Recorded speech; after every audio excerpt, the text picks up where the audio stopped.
Kilo fait on monte chocolate. Fine, no bucket. Watch your love for like it. Why not more? Your body, chocolate. But she ready, yeah, imade. Double see kilo fait. Why now? Hey y'all, hey. Hey, what's going on? We love y'all. It's the most wonderful time of the year. Oh my God! It's not there yet. It's not there. I Yet. see the crown. Is it there yet? Is it? I love it. It's Aquarius season. What do you Is think? it? Yeah, I love already? My grandma Aquarius. Her birthday was last. I love that. That's adorable. Okay, bro. So we're starting with the death crown. Got it. Right. Got it. Death for Aquariuses. Okay. Because I'll be killing these bitches. Good comeback. Here we go. Nah, That was a good one. That's why I let it go. because yeah. Ah! Well, blame Darius. He put the idea in my head, y'all. Yeah, I saw. I was there. Yeah, I was like, you know what? That's a fabulous idea. What? To wear my crowns, my many crowns, Me. until Aquarius season is over. That was me. Okay. Yeah. Hey, Val. Wait, that was you, BK? Mm-hmm. Oh shit! Yeah, I gotta stop looking at pictures and start looking at names. Because I was with her. I was like, no, that was Darius. Like I was there for that that was conversation. me. Oh shit, we both wrong. Oh, I thought it was Darius. Oh, my bad. I'm sorry. That's what I get for looking at shit while I be at work. Yeah, like No, I that's need to that stop it's same. Like I'm looking at shit as I'm driving. Words Like out. you right. I'm supposed to be working, and I'm just, whatever. Open up my other bottle. All the good shit happened during work. Shit. My Mhm. bad. Oh, that's wild.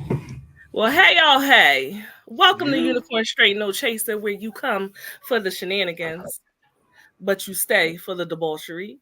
Oh, what's wrong? As usual, I have my panel of unicorns here running wild with me. As always, we need to let the ladies introduce themselves first. Well, lady introduce herself first because I'm no lady. Jazz. I always lose it when I hear that. Hey everybody, it's Jazz, your fancy fetish person here.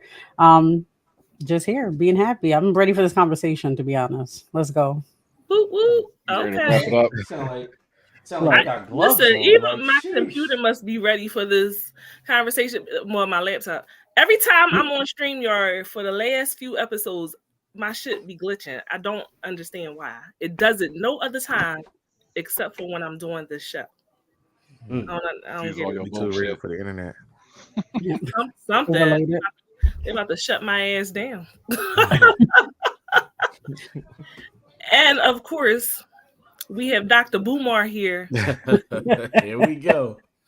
No, no, y'all. You remember I used to have McDonald's Wi-Fi like Bears, but I got my shit Wow, fixed. like bad stuff. Damn. I mean, stop using I got my Wi-Fi. shit fixed. I had them come out. Verizon came out Hey, here. that's 2 times in They 1 minute. they ran Like different you lines. hear? You feel me? Like obviously there's some type of beef. I ain't listen. Listen. No, it's no beef. All right, You kept having issues. I was. You're right. It's Carolyn said, "I hate the Dr. Umar stuff. It's up and it's stuck." I agree with Carolyn. I agree. Go ahead and introduce yourself to the people and let them know what you got going on. So I am Basim the Dream. You can find me on IG and TikTok. I do have one quick announcement to make. We are bringing back the original cast of the You Asked For It podcast. And so that'll be happening within the next 2 weeks. Okay, all right, 2 weeks. All right, we waiting on it. I want to see what y'all do. I want to support. So I know y'all. Old episodes are still up on the original page. I think I'm going to have to make a new page because Facebook said they don't like me changing my name too many times. So yeah. Okay. So we'll see. Facebook, like, you got too many podcasts. Yeah, pretty much. They was like, yo, like what do you got going on? You gotta We sleep want sometime. Yeah, we want a piece of One that thing. that action. That's really what they want.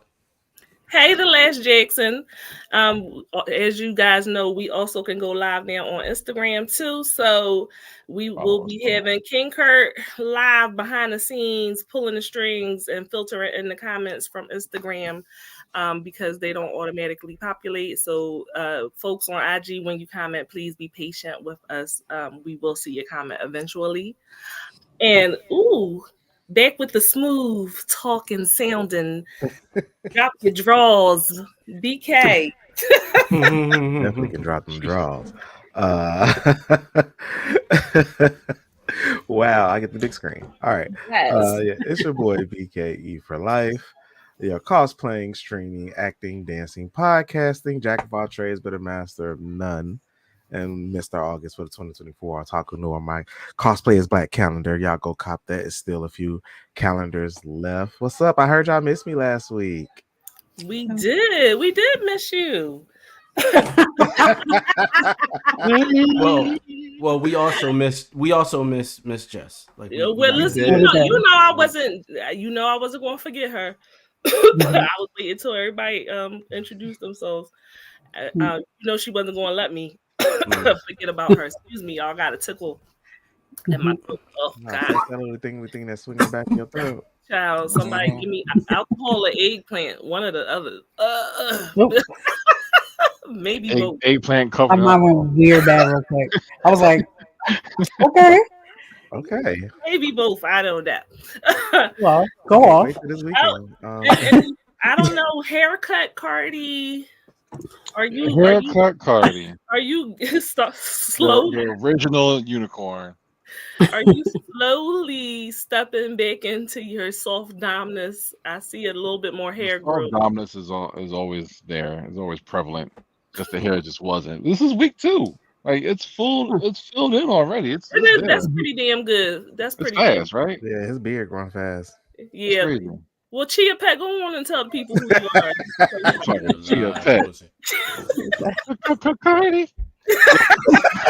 Carty experience. He has a sound bit now. Daddy here, representing. Good to see y'all, beautiful people, once again. Oh God! What's up, Darius? In the comments. Yes. Carty, I'm ready. I like that. Shout out to Solid, not saying big pussy girl. This time around, he learned not to say big pussy. We have our other unicorn Darius in the comments. He has to actually work and collect the check. Oh, Green girl with a I love Green girl with a little tie. I love the Green girl with the tie. He's a ghost Pokemon. I love it. It makes me so happy every time I see it. To be honest, I get got back here, but I got my screen blurred, so y'all can't see him. What else you got hiding big there that we can't see? Snorlax, Chimchar, Duraludon, Bulbasaur, Umbreon. I got this baby Groot. Just typical. I want the dancing one. I want the one in the flower pot that dance. And I got Babam. I'm about to get into everybody's stuffies. I swear to God. Shit. Oh, boo! Don't do that. You got like Gina got Sonic on her bed every night. That's my son. That's my son. So. Okay. I sleep with him at all times. And the kids, that's their little brother. They know that. So they be like, why is he on the floor? Why he not on the bed? Yeah, we all got our plushies. He was traveling. You said you want to be on the show, Darius? That's what you're talking about? You want to be there? I make your money. Shit. Let me borrow $20. I got right? Speaking of money. Wow. And of course, I am your queen of extra, your sultan of shenanigans, your diva of debauchery, the official HBIC of Unicorn Straight No Chaser. And I'm extra. I'm going to be so extra because I'm Aquarian. All Aquarius season. So y'all be prepared to be sick of me. You guys sing a song. What happens after we're sick of you? Die.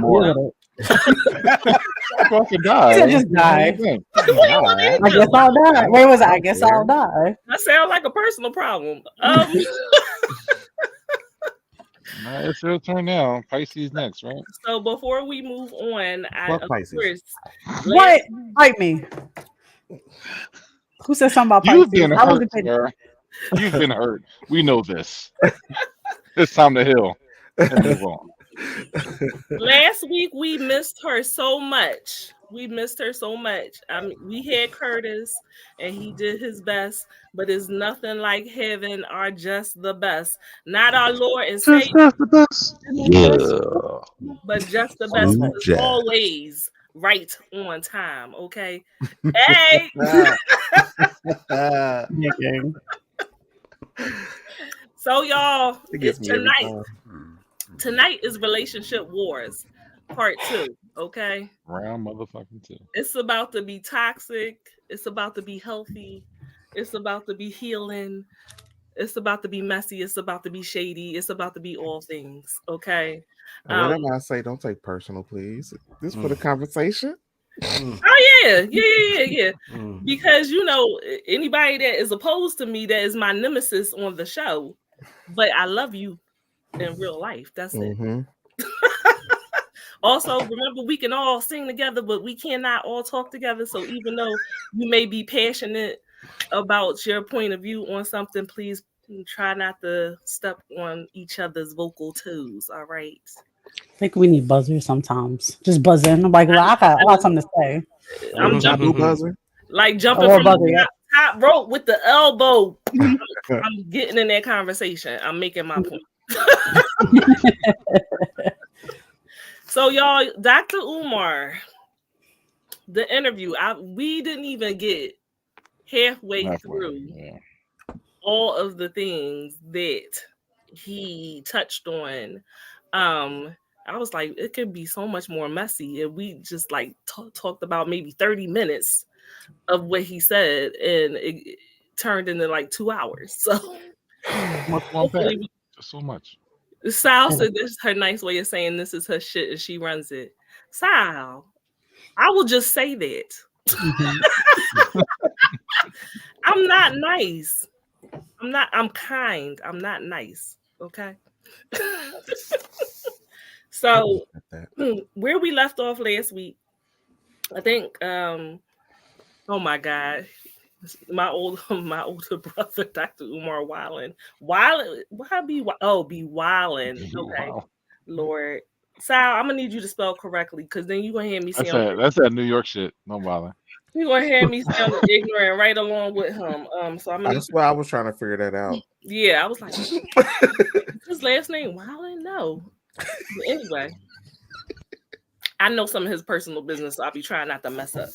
So last week, I think we left off like we were discussing like what we actually think what love is and all that thing, what's our definition of love and all that shit like that, right? But let me make sure Jess is still back there. Let's start with where he went into the fact that he felt as if you need to know your potential mate's parents before you make a decision on being with them. He was saying that, what a person's parents put into them, how they grew up, that definitely plays a part into how they're going to act in your relationship. And you can make a decision on whether or not you see some red flags based on the mama or the daddy. Okay. Jess, can you please play that parents should give you video?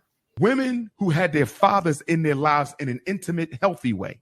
Men who had their mothers in their lives in an intimate, healthy way, they operate in the dating game completely different. If y'all think about the women you dated who had a loving relationship with a biological father, and the women you dated who did not know their father, I'm quite certain you can tell some differences between them. Trust, anger, vulnerability, confidence, completely different man and woman. So you need intimacy, that love.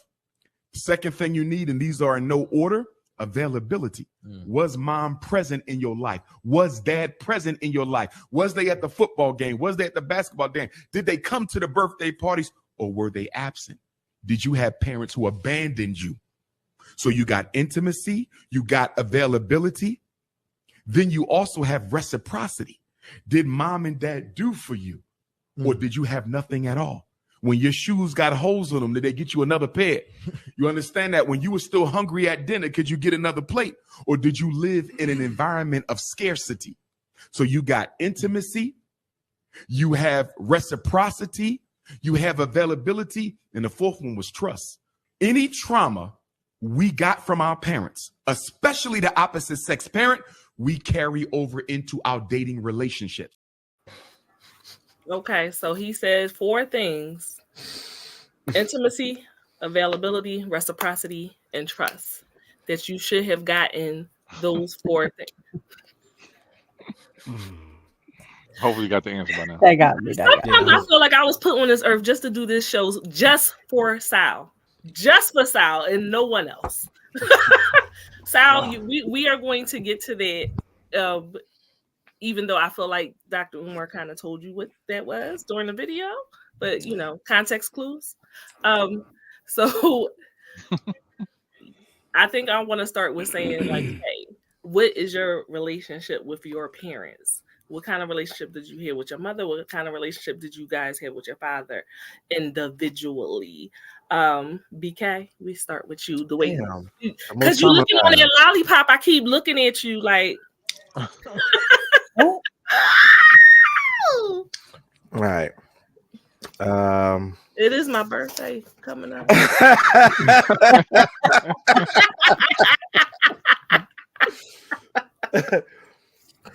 All right, so damn.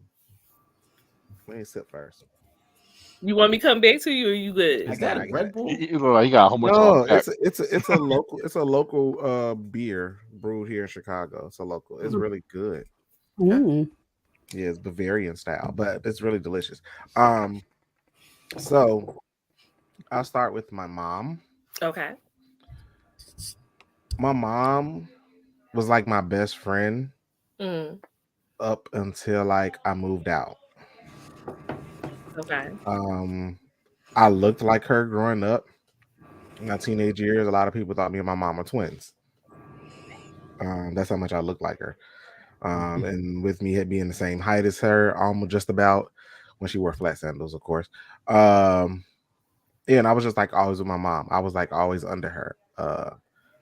Because I mean I lived with her and stuff like that. And you know, there was like her and my father always tried to compete who was the better parent with me and my brother. Mm-hmm. So, you know, I mean, it's my mom. Of course, I trust my mom, listen to my mom.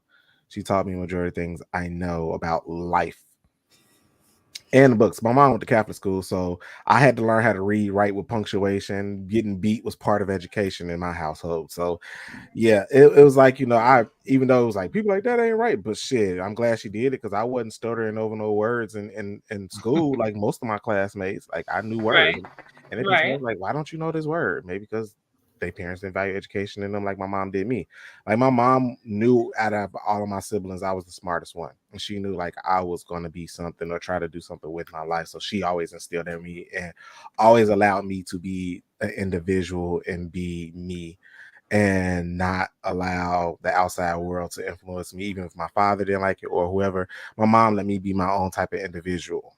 Like, I had hair, I dressed the way I wanted. If I like something, I'm like, nah, that's not what boys wear. You know, I'm gonna get talked about. She was like, but it's in the men section. If it wasn't for me to wear, it wouldn't be here. If you want to wear it, you should be able to wear it. You should feel comfortable and confident or whatever you're wearing. Mm-hmm. And you know, it was just like, because I really like this button up I saw at the store called Man Alive, and it was a nice button up, but the colors was like rainbow. And you know, I was like, that's a raw, but it was really raw too.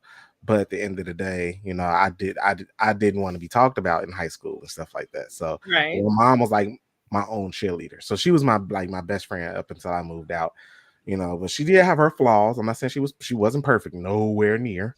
My mom had a lot of flaws, but as far as our relationship, yeah, that was my best friend. And even with my father, it's like the complete opposite. Like, I love my father. My father was there for me. He was in my life. Mm-hmm. Even though they weren't married and together, he was in my life. My father was always there for me. It's just I wasn't the son he wanted. Like, I didn't play sports. My father played football all his life. Okay. I didn't play no sports. I was too busy like in the books. I want to be smart. You know, I was too busy like to look good and how I dress. My father talked about me a lot. Like he instilled a lot of like mental trauma in me, based off how Gen X parents think they should raise their sons. You can't do this. If I was a kid, I'd be singing because I like the song on the radio. He'd tell me shut the hell up because I can't sing. Or like if I wanted to, if I got showed emotion and cried, he'll talk about me and be like, I got 2 sons, not a son and a daughter. Stop that gay shit. Like shit like that. So they were complete opposite each other. Even like when I came out, my father, me and him didn't speak for like 2 weeks, but my mother, after I came out to her, she came out to me and was like, I understand. So it was like it was complete opposite on a personal level, but I still love them both because they both. I mean, nobody's perfect. They both my parents, and they still did for me. I think that's a great story about you coming out to your mom and then your mom came out to you. Yeah. Like that's a really great story. Do you feel like they instilled those 4 things into you? Did they give you those 4 things? The reciprocity, the trust, availability, intimacy? No. The intimacy from my mom was there, not from my father. The availability was like 50-50 with both of them. The reciprocity, hell no. And the trust, I only trusted my mom. I trusted my dad. No. That's not how he meant it. He meant the trust was, did they trust you? Like, did they show you what trust looks like? Yes. Yeah. They showed me what trust don't look like. So yes, they showed the opposite. So I've learned not to do that. So yeah, they showed me what trust looks like by showing me what trust is not. What is not. Yeah, I get it. So yeah. Okay. I get that. All right. Well, let's slide on down there to the Umar since you was already talking. Seriously, Your mother and your we gonna really run with this. All right. Yes. Maybe after we done this episode, we'll put it to rest, but it'll come back at some point in time. So as far as my parents are concerned, both of them were in my life, my whole life. As far as up until my father passed away, I was like 27 or something like that. But both of them were in my life. Both of them instilled all 4 of those things. That's good. Yeah. So you should be like the picture of emotional health then. I mean, life still happens. Like, so, I can remember my first heartbreak. I can remember those things, and just like every other man, I was 16. I never got over it. I never got over it until like I was like almost 35. Like, really, it was, dead ass. Like I'm dead ass. Like a lot of it went back to that. Like a lot of it went back to like when I look back at like my life and my behavior, as far as women were concerned, it was two moments in my life that happened that actually three moments in my life that let me know that I wasn't really over it. Because every time it was a big event, like when it came to women, I always went back to that. Like literally, and would say literally the same thing I said to her, which is I'm not in the business of changing people's feelings. You said that to her when you were 16? At 16. So I had a best friend that was a girl. Like she's a girl. My best friend at the time. And when I told her what was happening, she was like, yo, like, like, are you going to take the time to change her feelings about you? And I was like, fuck no. Like, no. That was that. Like, so I'm not in the business of changing people's feelings. Like, that's not in the business I'm in. I'm not a politician. So, and even if I was, I wouldn't be a politician in my personal life. So in my personal life, I'm not in the business of changing how you feel about me. It is what it is. I like that you were able to admit that it still bothered you years and years later. Oh, years later. Have you ever talked to that girl since then? So we have a lot of like mutual friends even to this day. I have never seen her or talked to her since that day. It had that much of an impact in your life. That's crazy. Interesting. Life is funny. Mm-hmm. Oh, okay, Jazz. I don't have a good relationship with either parent, and what my biological father passed on. I will say they pretty much taught me what I didn't want in life as far as relationships or any type of connection. Do I admit that they weren't always terrible parents or terrible individuals?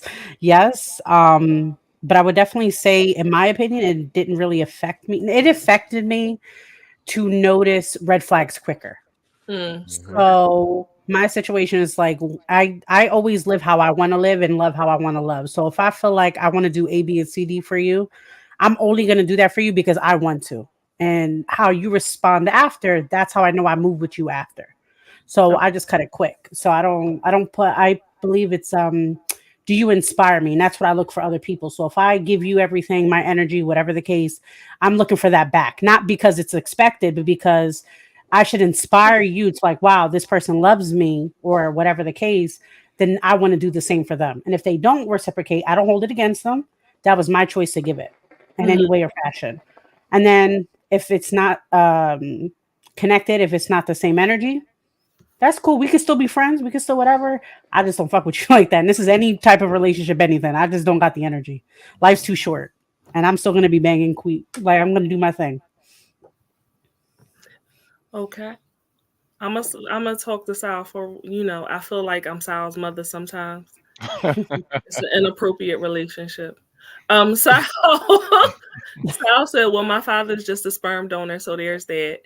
And then he says, "Well, let's thank Mama BK because of her. You don't read as at a Floyd Mayweather reading level." Oh jeez. That's bad. That's I mean, funny. it's Um, true. and of course, he's saying that Mr. Boomar over there that he is in his brother's shadow. Okay, Sal, I thought you might have been saying something that I needed to pay attention to. You over here cutting up as usual. Light skin, mama, daddy, four things.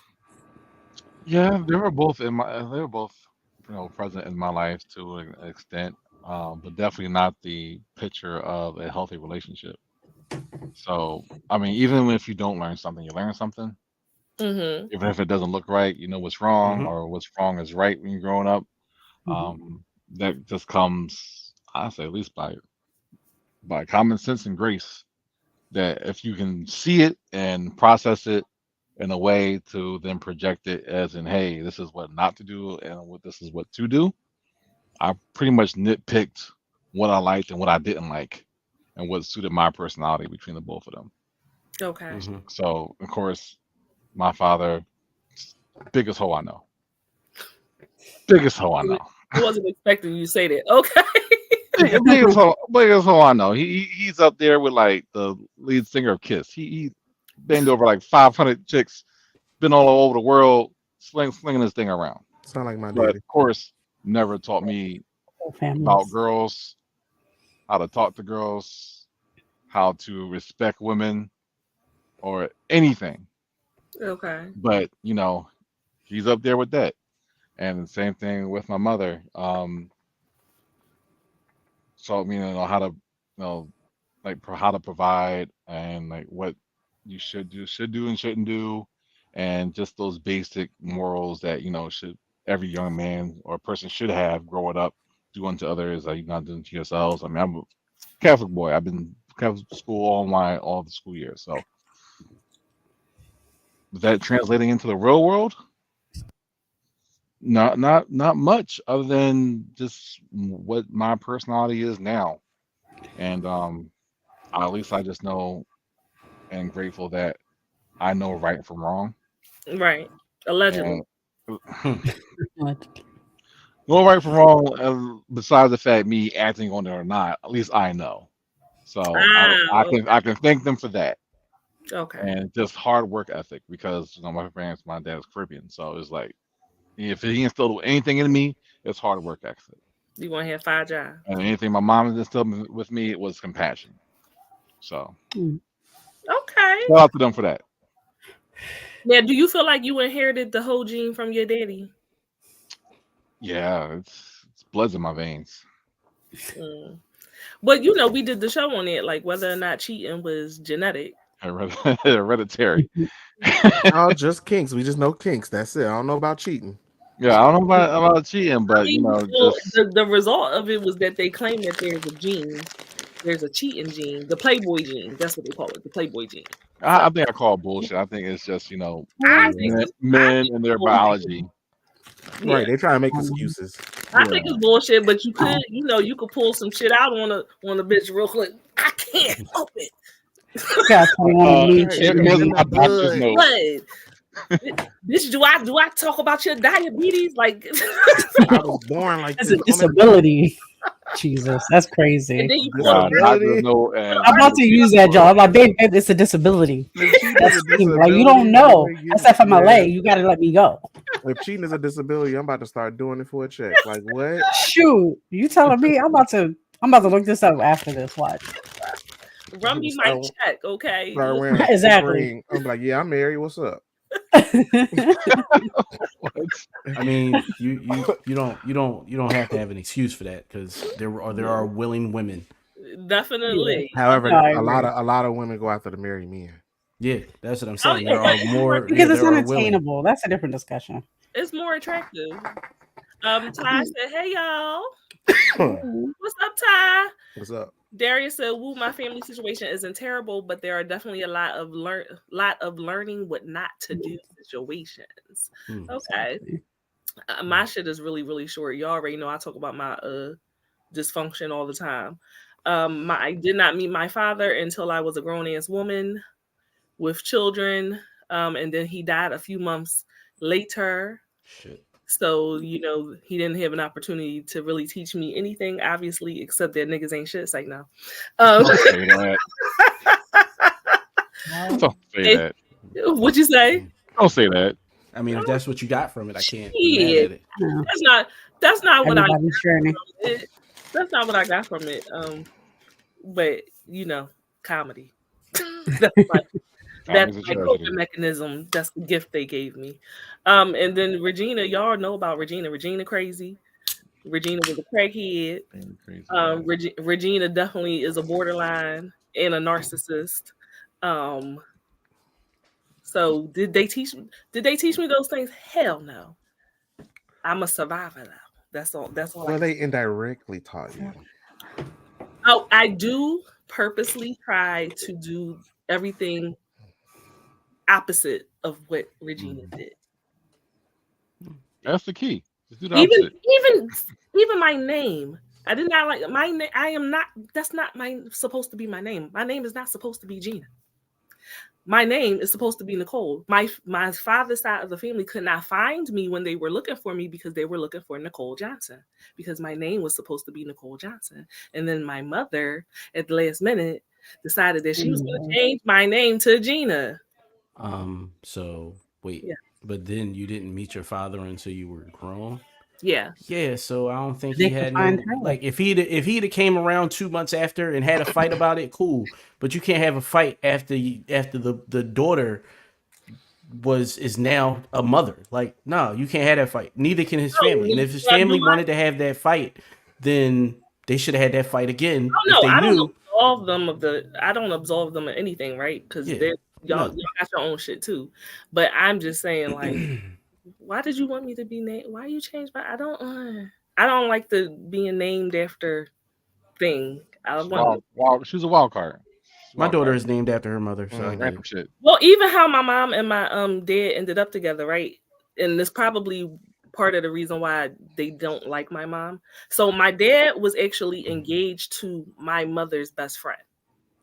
Oh, like down to the wedding was already planned. And all that stuff. And then one day now this is the story I was told, that he just comes in and he is now with her. Now they don't know her, they know the best friend. And she done slid and took him in. So it doesn't necessarily make your in-laws look favorably upon you. I don't know. Who's this young little trollop? You know, that's crazy. Yeah. Yeah. I can't say nothing. I had a similar situation, so I can't say nothing. Wait, I'll be breaking hearts. you stole somebody's man, or So it wasn't so much that, it just like the in-laws didn't like me in the beginning, I guess you could say. Long story short, pretty much, I have a soft heart. We all know this, hopefully. I was meeting up an ex, and mind you, strictly platonic. I was like, again, once I say no more is no more, so I can hang out with his friends. But his family kidnapped me. Real talk, like they kidnapped me, and I was supposed to meet his family the same day. Mm-hmm. So my ex's family pretty much was like, fuck this girl. We never accept her because how dare she, blah, blah, blah. And I had explained to him, like my boyfriend at the time, and I was like, this is the situation. This is what happened. I fucked up because I was being nice. I got kidnapped. And now I'm meeting your family at fucking 12 o'clock at night, looking like a whole weirdo. And then I remember the mom, and I was best friends with her after, but I had to like talk to her about it. And I was like, I don't know what your son told you, but this is the real thing. I was being nice, saw my ex and his family because they were in the military. So I was saying goodbye to them because I knew them for my whole life at the time. Okay. So, I was like, look, we're not together. We're friends. But his family kidnapped me and was like, nah, we don't got no car. Don't worry. You can't go. And I don't drive. And we didn't have Uber yet. So I'm fucked. I'm like, oh, well, this is 8 hours later. And the mom, I explained this to the mom, and she understood as a woman later, and like she was my best friend after. But then I wound up breaking up with her son after years later. So I don't know. You can't kidnap people, so yeah. Yeah, well, that's the thing too, is that, but like at the time she didn't know what happened, right? So she just assumed that I just like kind of set up a whole dinner and just dipped. Yeah, and I was just like, no. Exactly, I just flaked this shit. And I was meeting up my ex because I think the boyfriend at the time got mad. I was like, yeah, she's meeting up with her ex. I'm like, bro, why would you say, you're making me look bad? Yeah. Like, you're making me look bad. I was like, it's not like I just met him and I was like, rendezvous. No, I was with his family because they were sending him off to the military again. He was going back to Afghanistan.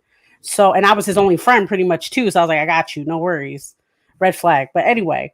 Hell yeah. I got you. Super red. Like, but I'm a, like I said, I'm Scarlet. a good girl. Bro. Yeah, Wild. Yeah. What did you jump in on? Shenanigans. Always shenanigans. Yes, was telling a story about being kidnapped by her in-laws. Yeah. And before that, I was telling the story about how my mama stole her best friend's husband. Yeah. And married him. You can't steal a man that doesn't want to be stolen. I get that, but that's how I'm telling my mama's story. Yeah. The bitch stole her best friend's husband and married him. Honestly, slide, go off. So she was wrecking shit. She came in the house and said, "Surprise, surprise!" Exactly. we need that sound bit because too. she's a saint. Mm-hmm. Right. Yep. Wow. Right. That's a different level of you can wreck your record. I guess the Siren thing runs in the family, unfortunately. Yeah. Beautiful. So then maybe cheating is hereditary too. Maybe I got Playboy gene. I don't know. If cheating is hereditary, then I must be defective in my family. Because what the fuck? Oh, you're just not a controller. Because I'm the same way. Both my parents were cheaters. Oh, cheaters in jail. Like still getting women to like take care of him in jail. Crazy. Yeah, my father was a cheater. My father was a cheater, and apple trees don't make pears. Ooh. I like that. I need you that. Said, wait, say it again.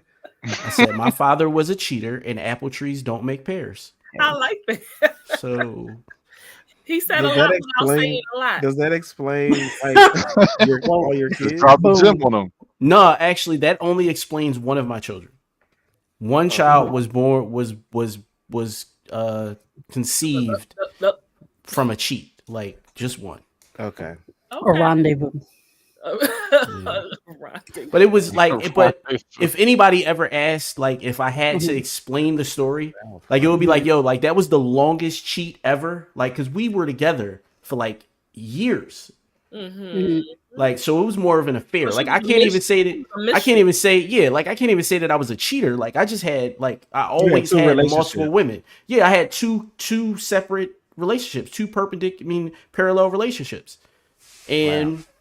Yeah, but that was always. Was she like, Bass, leave your other family and be with me? No, that was never a thing. I never forget one Christmas. She almost got me in trouble. She brought the rest of my kids at that point because she didn't have any at that point. She basically went all out for Christmas. She probably dropped like 3 stacks, right? Okay. And like I had to store this shit. Like, where am I gonna put it? I gotta put it in my house. So I walk in the crib with all this shit, and she looking at me like, where'd that come from? And I'm like, the first lie I could think of was my mom and them. Like, and eventually my mom and them she asked or something. Somehow I got caught like a year later. It happens. Got to be Too more quick for that. It gets you in the end. Yeah. I mean, that's why I don't like lying. Yeah. Because when you tell one lie, you gotta tell a second lie. You gotta keep up with all the lies. All right. So that being said, all right, we now have a accurate picture of the type of households we came out of in the dysfunction or the healthy situations, which does not apply to my case, that produced all of us, right? So. Umar probably would say, a lot of us are not healthy candidates to be in relationships with. I mean, if you didn't fix the issues, right? Like, as long as you either working on or fixing or have fixed the issues, then yeah. I don't know. I can't agree to that. Yeah, I would say I'm 50-50 on that. Yeah. Because I'm not healed, not to interrupt, but like for me, I did my soul searching when I was younger, when I realized what type of relationships and love I wanted to have. And again, my whole situation is I don't let it affect me to that way. I think the negative thing I most do, or most toxic thing, is I let you be you until you give yourself that rope, right? I'm just like, oh, that's cool. Peace. And then I just leave because you chose to do that. I'm not going to force you to do nothing. I'm not going to beg you to do nothing. I'm not going to do nothing. Like that. If I don't inspire, my love does not inspire you. My energy doesn't inspire you to be decent, at least to me.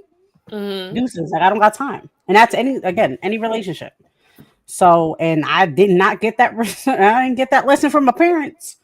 I didn't get none of that. Am I the only person that does not speak to their living parent? Because I only have one living parent. No. I saw my father today, so.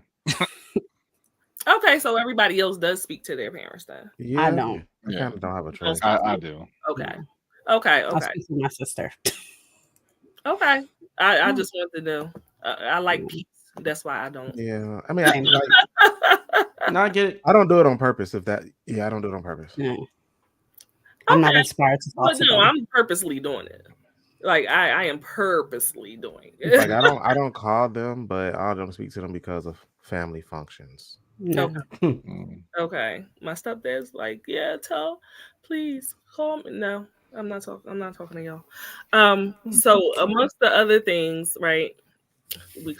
Pay attention to the parents. We got the picture of parents, and he's saying that if you don't get those 4 things from your parents, you will spend your life searching for those things you did not receive from your parents and your significant other.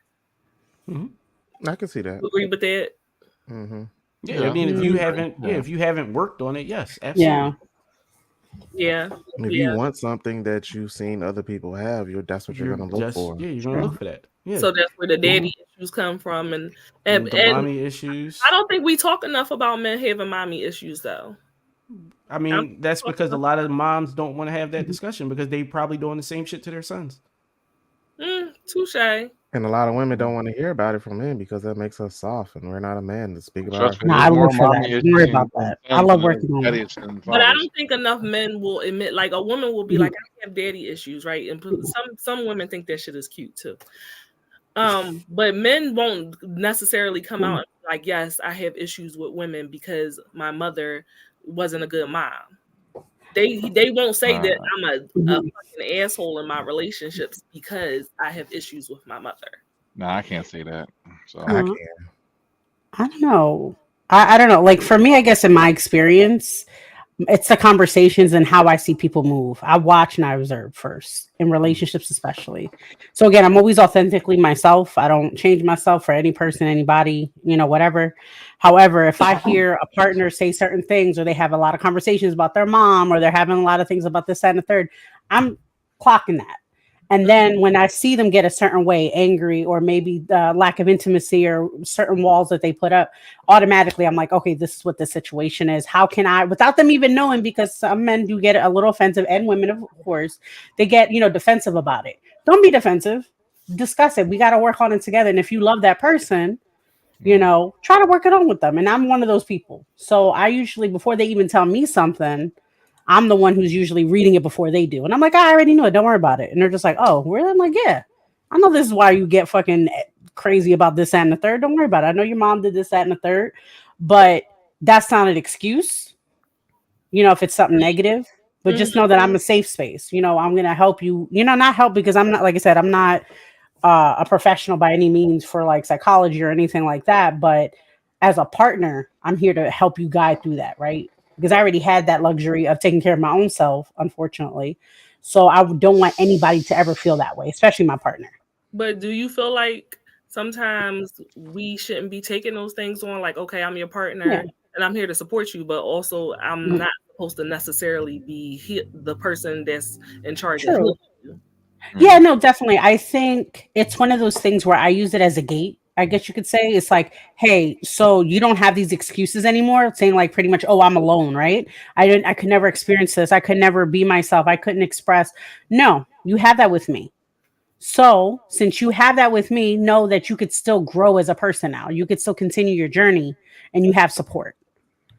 Right. You know what I mean? Do you I don't take need a your lot of parents to move on? Yeah, that's it. If you have issues with your mom, dad, whoever, I always tell people there's a difference between talking shit and working it out, right? Being honest about it. You can talk shit, you can vent, you could do all that shit. That's perfectly fine. We're all going to need that other person to talk to about whatever. But if you have a serious issue that's hard on your heart, you need to talk about it. You need to because that's your right as a person. I don't care about anybody else's feelings. If I have beef with one person, whoever the hell it is, I'm going to let you know how I feel. And then I want you to correct me if I'm wrong. Maybe I'm only seeing it through my end. You know what I mean? Communication. Yeah, shout out to Umar Studios in the comments. He is the one who did our wonderful intro. Hey, Umar. Maybe when I get a little bit more coins, I'm gonna have to hit you up and add some of these people that's running wild tonight to this intro. But he says that he was a product of infidelity. That must have been really hard. I can imagine navigating that. Minerva said we all have basic needs such as security, intimacy, being heard and recognized. The issue is a matter of how you seek it from others, regardless of gender or relationship type. I do feel as if that's very valid. I do feel as if I wish I had known some of these things when I was younger. It would have saved me a lot of heartache. I definitely was like in an off again, on again relationship for 10 years with somebody that if I had that information, like pay attention to how they interact with their parents, I would have never been with that person because him and his mother had the most insane toxic relationship. And that's me saying that coming from a dysfunctional family. And I was like, what the fuck is going on here? The way he talked to his mother. Oh, yeah. Yeah. It was a very... That's a flag. Yeah. I get so pissed off when I see that shit. Now, I'm not saying that she wasn't a humdinger herself. I ain't gonna speak ill of the dead. Humdinger. I'm not gonna speak ill of the dead. She was a lot herself. She did some crazy things too. Like I think from what I heard, she told him that his father was dead, but his father was alive. So she did her own shit too. But needless to say, like she been on Maury once or twice. Needless to say, he was not the most healthy, supportive, wonderful boyfriend or father at all. So some of what Umar saying definitely hit home, and I was like, he had me for a little while. He also said that he believes that you should live together for 2 years. Prior to getting married. Yeah, and if after that 2 years the man is not talking about marrying you, you need to be going on your way, ladies. Hey, Rockstar. So that's twofold, right? Number one, he believes you should live together before marriage. Number two, ladies, if he ain't ready to marry you after 2 years, you need to be the fuck out. What y'all think about that, Bass? I see you shaking your head. I completely agree. The whole thing, even the fact of like if the man hasn't moved in that direction. I'm not saying that y'all gotta like start planning a wedding and shit like that, but if that's not what the conversation is, like as far as like the future, then yeah, like you get move on like that, and that goes both ways. That's man or woman. Like if as the man he's pushing the issue, but she's like kind of resistant, same thing. You know what I mean? 2 years, it's up. Like be out. Like you because at that point, this is who this person is. Okay. If they're still wearing a mask after that, then they good at it. And at that point, it is what it is. At that point, I still say leave because you don't even know who the fuck you with. That's true. That part is true. Yeah, so like, I agree with it too. I mean, in 2 years, things are supposed to change. Things are supposed to grow. Things are supposed to get better. Nothing should be regressing unless like a tragedy or something drastic happens. But if you're not taking steps forwards, you might as well be taking a step backwards. Now, wait a minute though, because we got divorcees on the panel. Okay, do you want to get married again? Now you agreeing that after the 2 years, Yeah, y'all should be discussing it. But as a person who has been married and divorced, a lot of people don't want to get married again. Do you want to get married again? I think not in the sense of traditional marriage. I was thinking like maybe spiritually married and not more of law-abiding marriage. Non-contractual marriage. Non-contractual, yeah, because I want to keep my stuff and You not want to lose keep your things, and like children or be involved or shit like that. But I mean, I'd be glad to put you in the will to make it feel official or something like that. But I mean, other than that, like I don't need a ring. I don't need.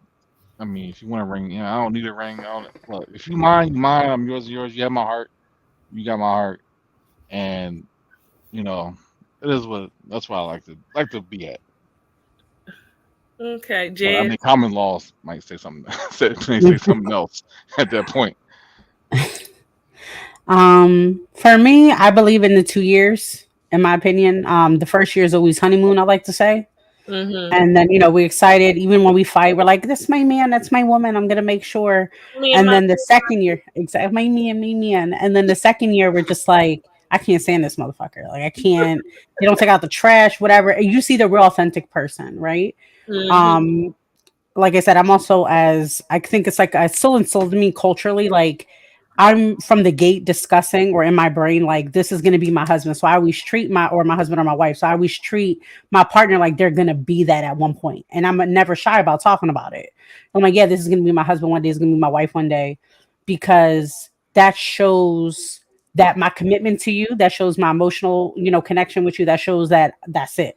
Like my end of the day, I'm going to get married with you, or I'm going to be connected with you.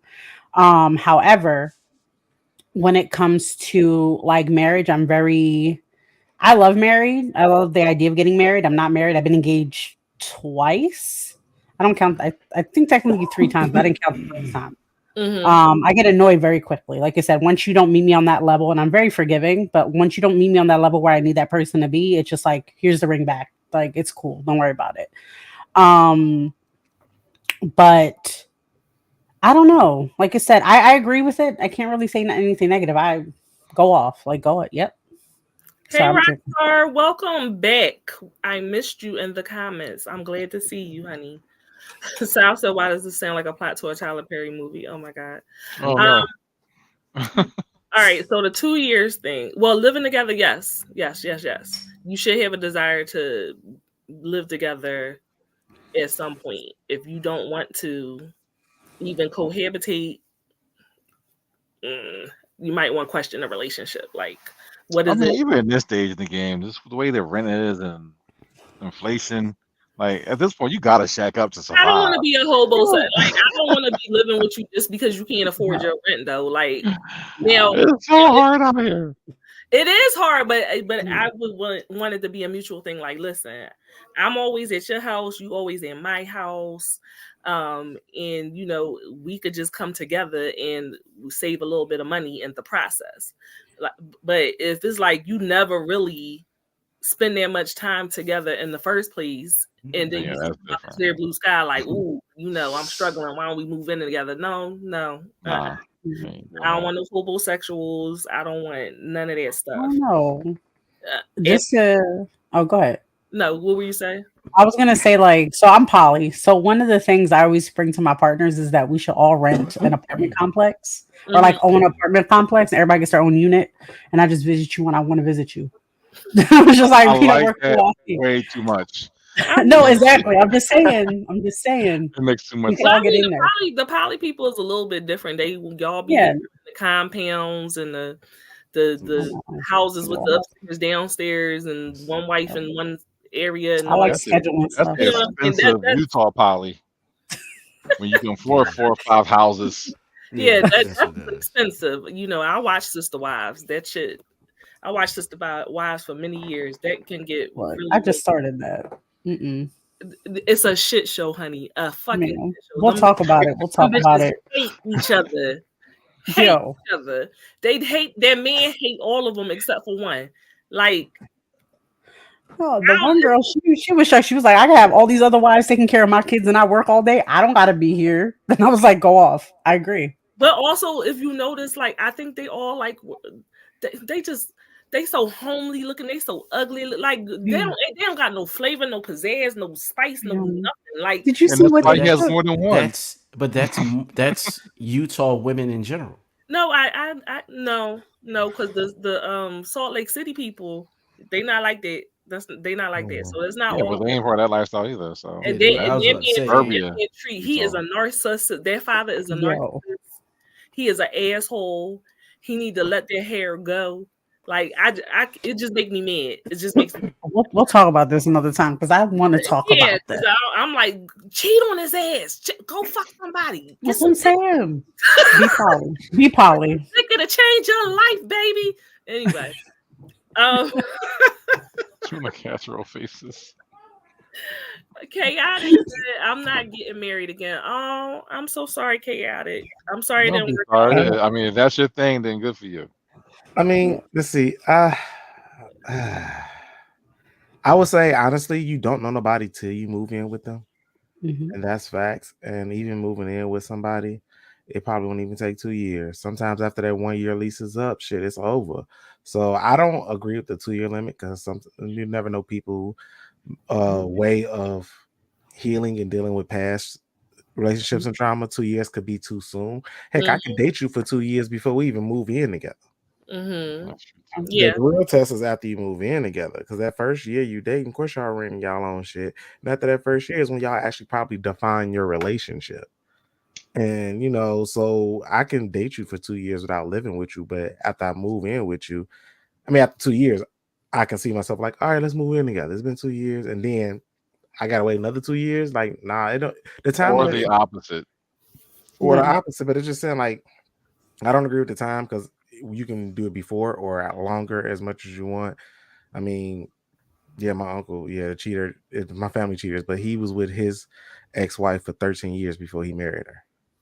Okay. Wow. Mm. I'm They not. was together 13 years before they got married. Yeah, I ain't doing no 13 years. I can tell you. Whew, Yeah. that's a They bit. got kids I did together and 11. everything. Like, it was just they lived together, but they were just never married.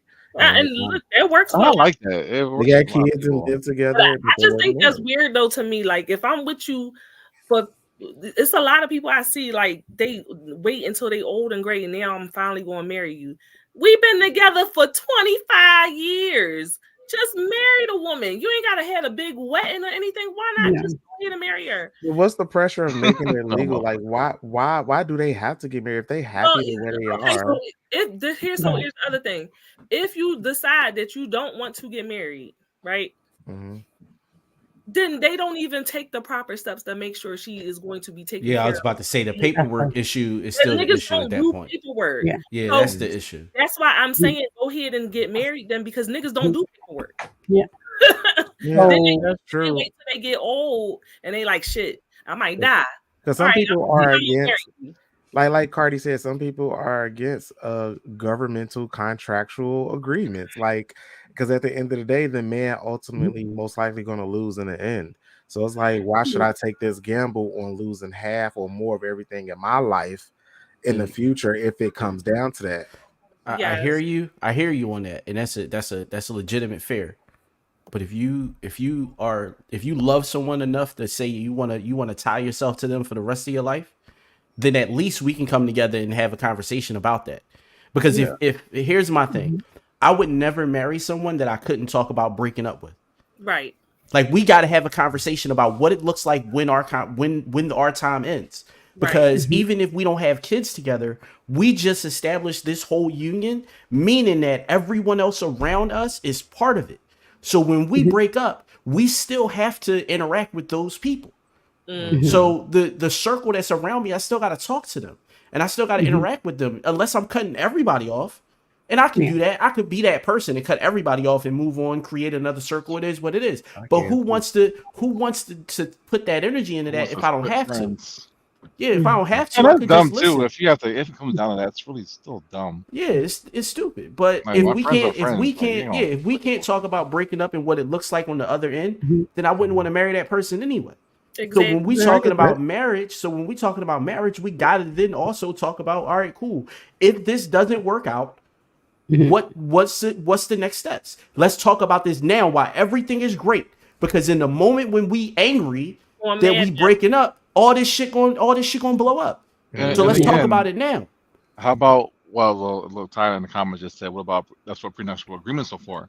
But some folks don't, agree to prenups or think that is an option or even on the table. At any rate, no matter whether or not whether you decide to get married or not, you still have to have an adult conversation, like they said, about what happens on Mad Day, what happens then, and you have to take the time to do the paperwork. Think about the kids, think about whatever property you may have, whatever checking and savings you have.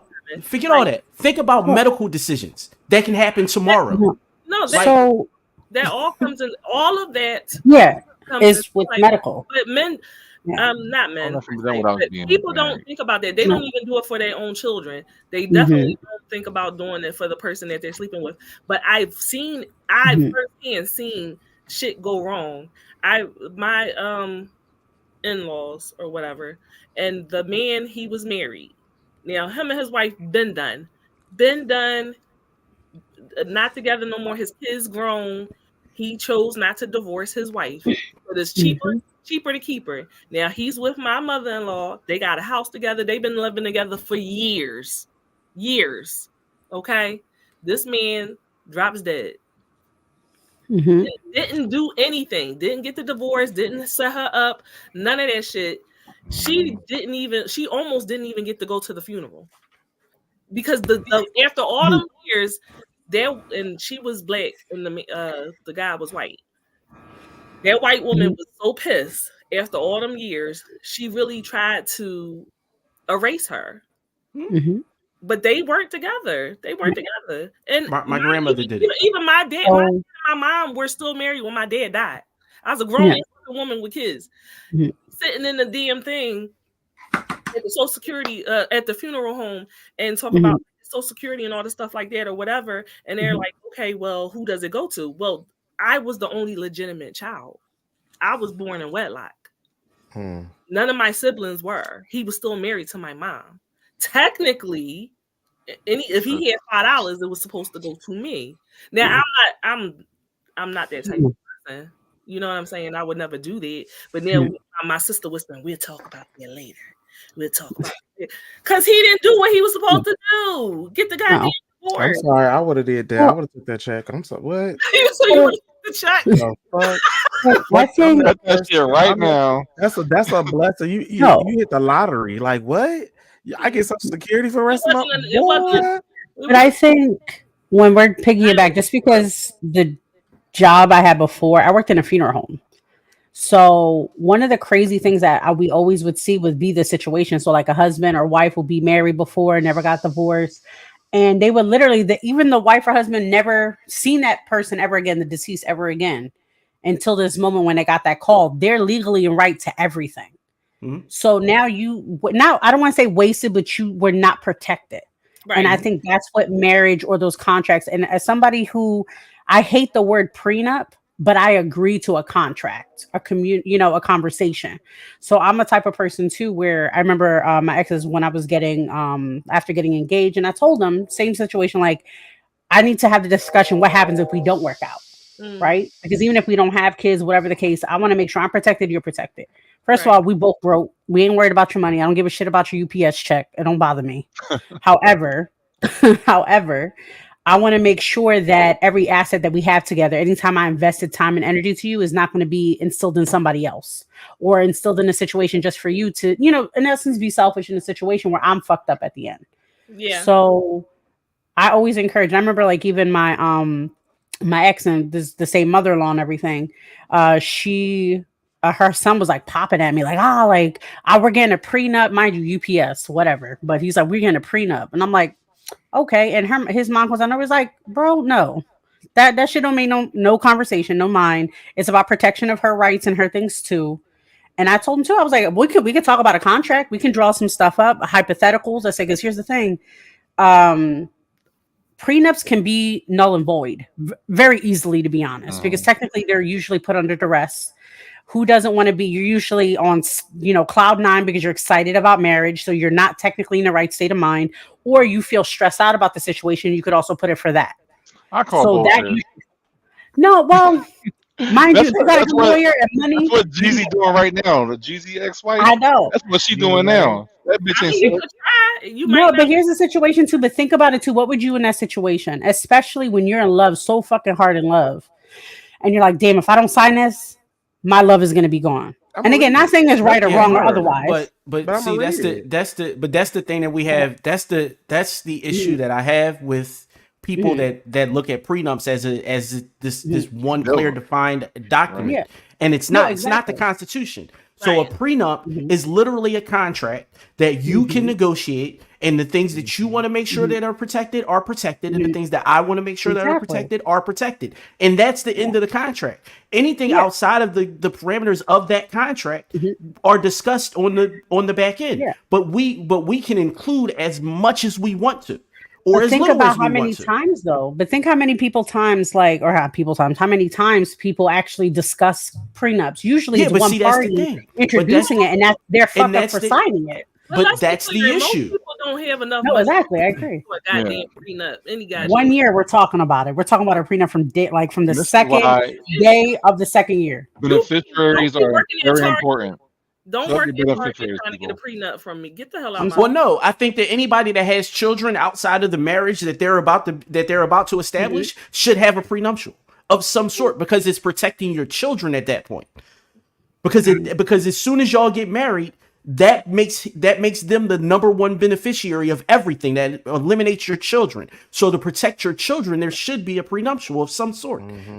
That part just makes sense to me. Protect your children. Please get like just to protect the kids. If nothing else, we need to be talking about protecting everything. Loved ones. Yes, I'm not against prenups. I'm just saying, don't. We can talk about a contract. Don't be working at the shoe store trying to get a prenup. That's all I'm saying. UPS. I'm telling you, UPS. Let me go to Carol. The comments for a section. Carolyn said, again, for me, make me your fiance and then we can live together and see how that goes. Rockstar said, I think you should live with someone before marriage and not the other way around. That way, if I can't stand you, I can leave you or decide to marry and live apart. Chaotic said the 2 years seems very restrictive. Okay. Minerva said marriage when it comes to disability is an entire challenge because this country has weird financial and legal language. Well, you got to invest in a really good lawyer. It's different from state to state. Sal asking people to marry him. I hope they work out for you. Carolyn said, I mean, I love you, but if I find out that you loudly chew your toenail clippings when the game's on, I'm gonna lose interest real quick. You should already know that from spending a weekend with them. Reva, hey Reva, this is why you don't have one. Darius said he's basically Doug from the King of Queens asking for a prenup. No. That's what you did. So I was Nah, saying, bro. with them kids, Facebook user said most people are too emotionally clouded to think of the worst case scenarios, unless the parties involved can disassociate and clearly think of assets that need protection. Mhm. AKA, we don't think about who coming over, who you calling sexy, who you talking to. I need Hold to up, wait a minute. know who you Mhm. shot it with. I know Put a, put Why I an ad knew on that was that. why I knew that was her before I looked up. I was like, um, that. So yeah, everybody has mad day. I definitely think that you should live together before you get married, if at all possible. The marriage thing, I don't know that I am like, you gotta marry me by the 2-year mark. I don't know about all that. No, But that's what I'm. That's Oh shit. yeah, but that's no, why I no, said just at least talking about it. Like we no, got to no, be no. moving in that direction. I agree with you there. Conversation. I'm just processing out loud. But definitely, like, if you not in your 20s, you shouldn't be wasting more than 5 years, respectfully, in my opinion. Like, okay, I agree. 5 years, you mm, not talk about getting married, like really, really doing it, Yeah. then that's because I'm not proposing to no nigga. I'm not Yeah, Chris, I'm not doing that. I'm not Chrissy proposing to that nigga. Like, I'm not doing that. Yeah, And I know that is so, like, That shit was a trap. old fashioned, You know what but the fuck she was I doing. just feel like women should not propose to men. I don't know. No, And then I don't, for me divorced personally, months no. later. That was Yeah. the biggest fucking sham of just shimmery. Mm. Bass, what you think? Would you like being proposed to by a woman? I mean, I would probably say no. Damn. Nah, love. It's not a. It's not a. It's a thing for me. Like there's a there again. I like my women to have a certain amount of confidence and things like that. So yeah, no, not at all. Yeah. He's mine now. No. my brother I'm wife not going. I'm He's not. gonna get I mean, married it and would have feel. children. Don't get me wrong. The ego stroke would be amazing. The ego stroke would be everything. But Mm. yeah, no. See, but I seem like, my oh my brother, god. no, seriously, my brother's wife proposed to him, and they've been married for 10 years. That's what's up. What's Really? that? Everybody's different. I'm a person, like, I guess it's the primal side of me. I make them work for it. So I'm dating like 8 people. Who's proposing first? That's why I was like, whoever gets me first, gets me first. I'm just saying. Then I'll take their name. Just saying. Create a competition. I love it. Exactly.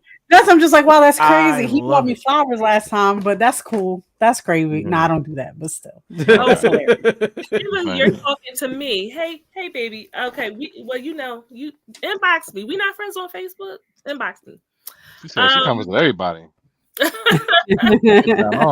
Jazz is the Listen. Bachelorette. I could see her having Lord. a show like her Yeah. I Love New York Flavor Flav type of show. I love her harem of men. Yes. No, because like it's always like a New York chicken, like or East Coast chick with an accent, that's like always on them shows.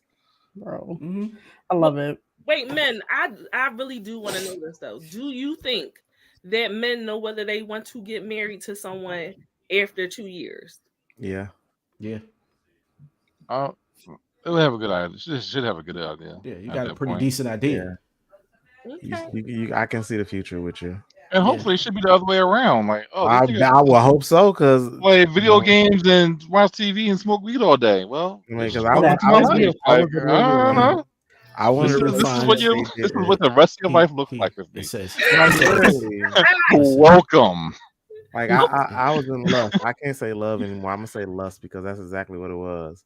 Okay. But yeah, like after a couple of years, y'all know I never really had a relationship. I had a situationship, but it was a 5-year situationship, and oh my god, like I was in love. I at the time, yes, I was in love. I wanted that, but they didn't want a relationship. Even though we were exclusive, I'm like, we might as well. But yeah, but they didn't want that contract.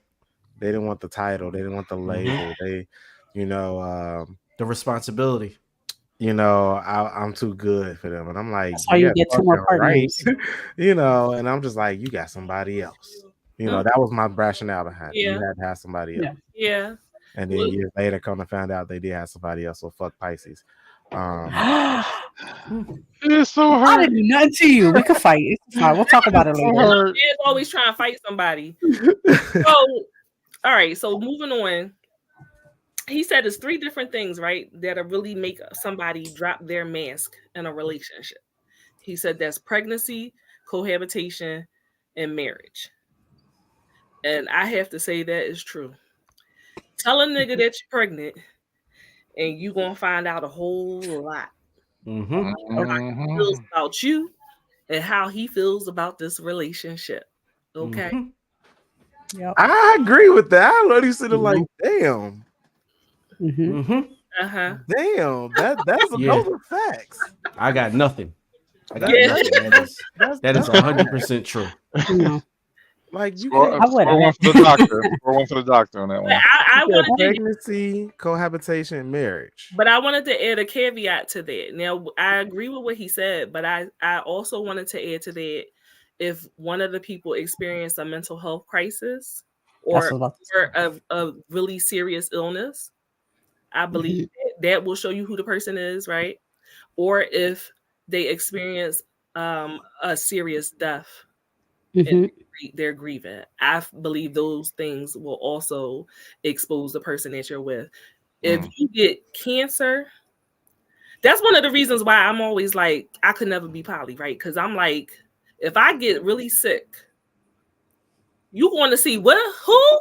Fuck that bitch. I'm dying. You can't But- never leave. You're Well, going to there's be difference. until Well, I. there would be a difference Yeah. if you There's was a difference. If Yeah. you was a Yeah. throuple, then we will Yeah. both take care of you. So Yeah. Yeah, I was about to say, like, Yeah. Oh, No. Well, for me, well, for me, I have a primary partner, and then I have my other partners, right? So to me, like I said, they're all whatever. But the one I live with, well, used to live with, that's the one that we would take care of each other, like husband, wife, whatever. Mhm. I did have other partners, and every time I was sick or whatever, because situations, and they would take care of me. All of them. My girl, she's sending me money. You need soup, you need this, I got you. You need this or whatever, I got you. You need your medicine to pick you up. I don't even drive. I'm going to Uber that shit to you. Mhm. My other partner who lives with me, taking care of me the same. It's literally about the communication you have with them and what type, because some people are just poly or in multiple relationships just so they can not feel lonely, to be honest, or hoes. But it's how you're building that connection with them. let me tell you something. If I'm in this hospital and I'm dying, and you say, "Well, I gotta go see Susan because I ain't No. seen Susan in a couple weeks," you take another step out. No, there. but then you have a bad dynamic. That's a bad Honestly, shit. and the- Hospital bed you should be in the beside hospital. me. Nah, both partners should be there helping you out. What are you talking Right. about? No, that's not. Let me know. I got them. That's toxic right there. Yeah. No, Yeah. that's not big. I don't give a Nah, fuck. That's why I'm Prenup. not poly. This is Full paperwork. Sign the Who know that shit? I don't give a damn. I'm dying. Yeah. If you don't ever get to be selfish in your life, it should be when you fucking dying. God and I damn. can't disagree with that. And I can't disagree with that at all. Like me, why I gotta wait me till I'm dying? you shouldn't have to wait till you're dying at all. No, But if you are dying, is the time that you definitely should be selfish. And you I'm- should be granted that right to be selfish. And I get that. And at that moment, if any of your partners don't make you a priority, then that shows you who they are. That's all that is. It's the same thing. Whether it's one or many, it doesn't matter. They're still going to show you who they are in that moment. so I'm gonna be selfish. Exactly. We're Well, that's married. why I wanted to add that I'm caveat. always selfish. So like I'm be selfish. you We married. dick. Now I get facial cancer. It's like I always wanted to have sex with this person. You should let me do it before I die. Like what the kind of It's bullshit? fucking in the machine, just like this motherfucker about to get fucked up. Well, Like, before I'm I gonna get- pour the For plug. the court, And if I don't think and that's if you happening love me, today. I gotta charge my phone right quick.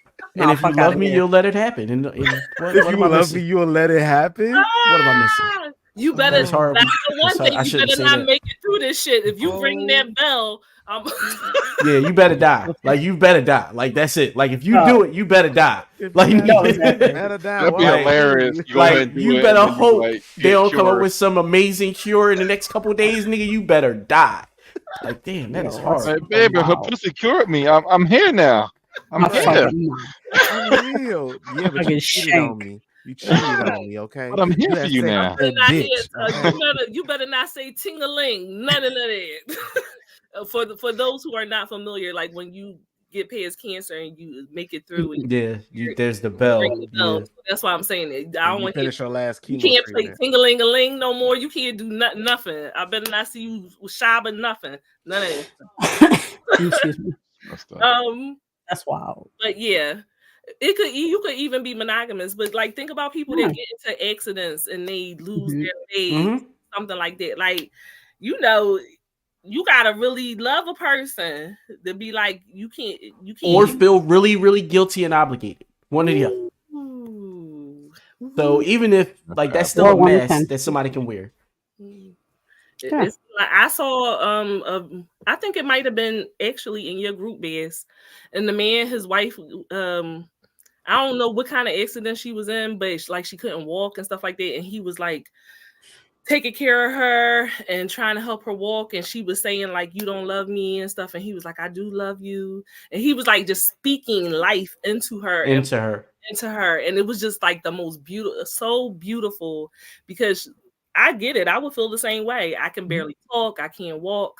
Obviously, you're not going to feel sexy anymore. And he was just so loving. And I'm just like, damn. Sometimes that encouragement and that words of affirmation from your partner, somebody that you really love, just hearing that reassurance and that positivity coming from the one person you really want to hear from can really heal you. Like a lot of stuff that happens and medically is all mental. If you can mentally heal yourself and get over it, like I mentally heal myself all the time. I injure myself. I'm walking.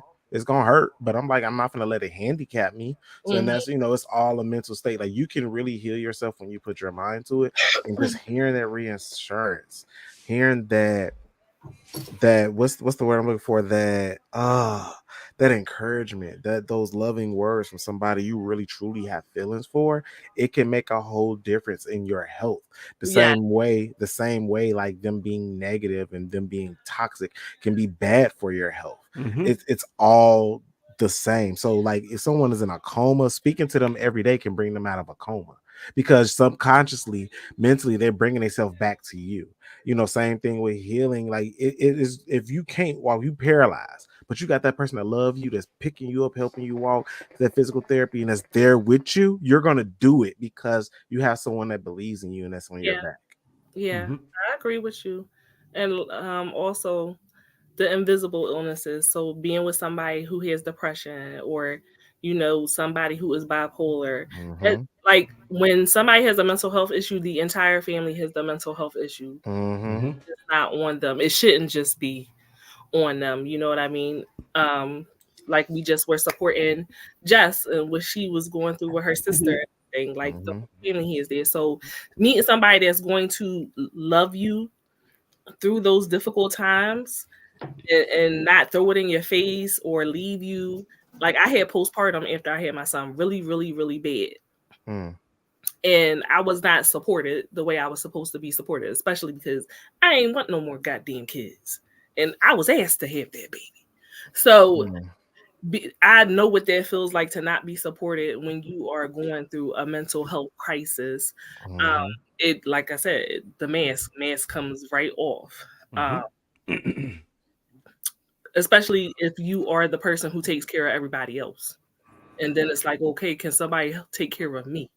And you find out who's there for you in the end. Yeah, baby. Yeah. Oh, yeah. I cut a lot of people off this year. They sent Happy New Year. I ain't sending you shit. Reva, you down here talking about people cheating? And Darius said the 600-pound life girls always have a man. Yes, they do. The hell they do. Eat that cheeseburger. They always have a man. That is 100% true. I want a cheeseburger. Actually, I want a cheeseburger too, but I got a hoagie waiting for me when I get time. Went for my chicken wings. She wants the meats. Everybody wants to say what it takes for a man to be considered a man. What makes a man? Damn, everybody backed out except for me. I think my thing like crashed. Like sheesh, Cardi like no, mute out of the camera. BK, mute out of the camera. It was like, wait, what just happened?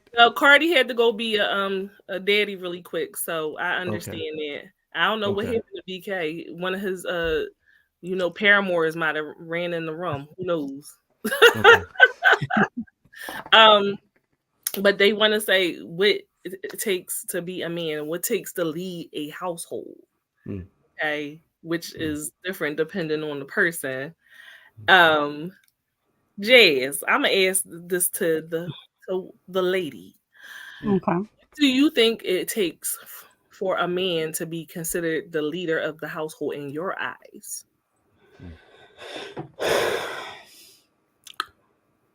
How they are with me, and I mean that like with their walls down and everything like that, because you can make all the money, you can pay all the bills, you can, be the daddy, whatever the fuck the dom I need to be, that you need to be for me.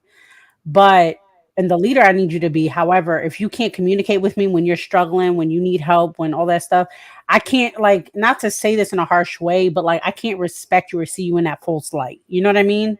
Because you're not letting me be your partner, right? I believe in that whole like regal thing where it's like you're my king, I'm your queen. If you can't come to me and talk to me, if you can't let me know, babe, this is a situation, this is what I need, whatever, then you can't be the leader, because in order to lead, you have to know when to be a part of the group. You know what I mean? You have to learn how to be also in that same level where we can, conquer the world together. So that's just my thing. Money definitely is important. The mentality is important, all that stuff. But the communication and respect, for our relationship and our family, not moms, dads, in-laws, all that shit. To me, like I said, as much as I respect all that, I feel when you're married or you're in that emotional contract, I guess you could say, with that person, that you're going to be together forever. I come first and our children come first if we have children. Okay. So I don't want to hear, not about mom, dad, like also family oriented, but how are you going to take care of us if you can't take care of yourself? That's pretty much the nutshell. Now, I have lived with a few people.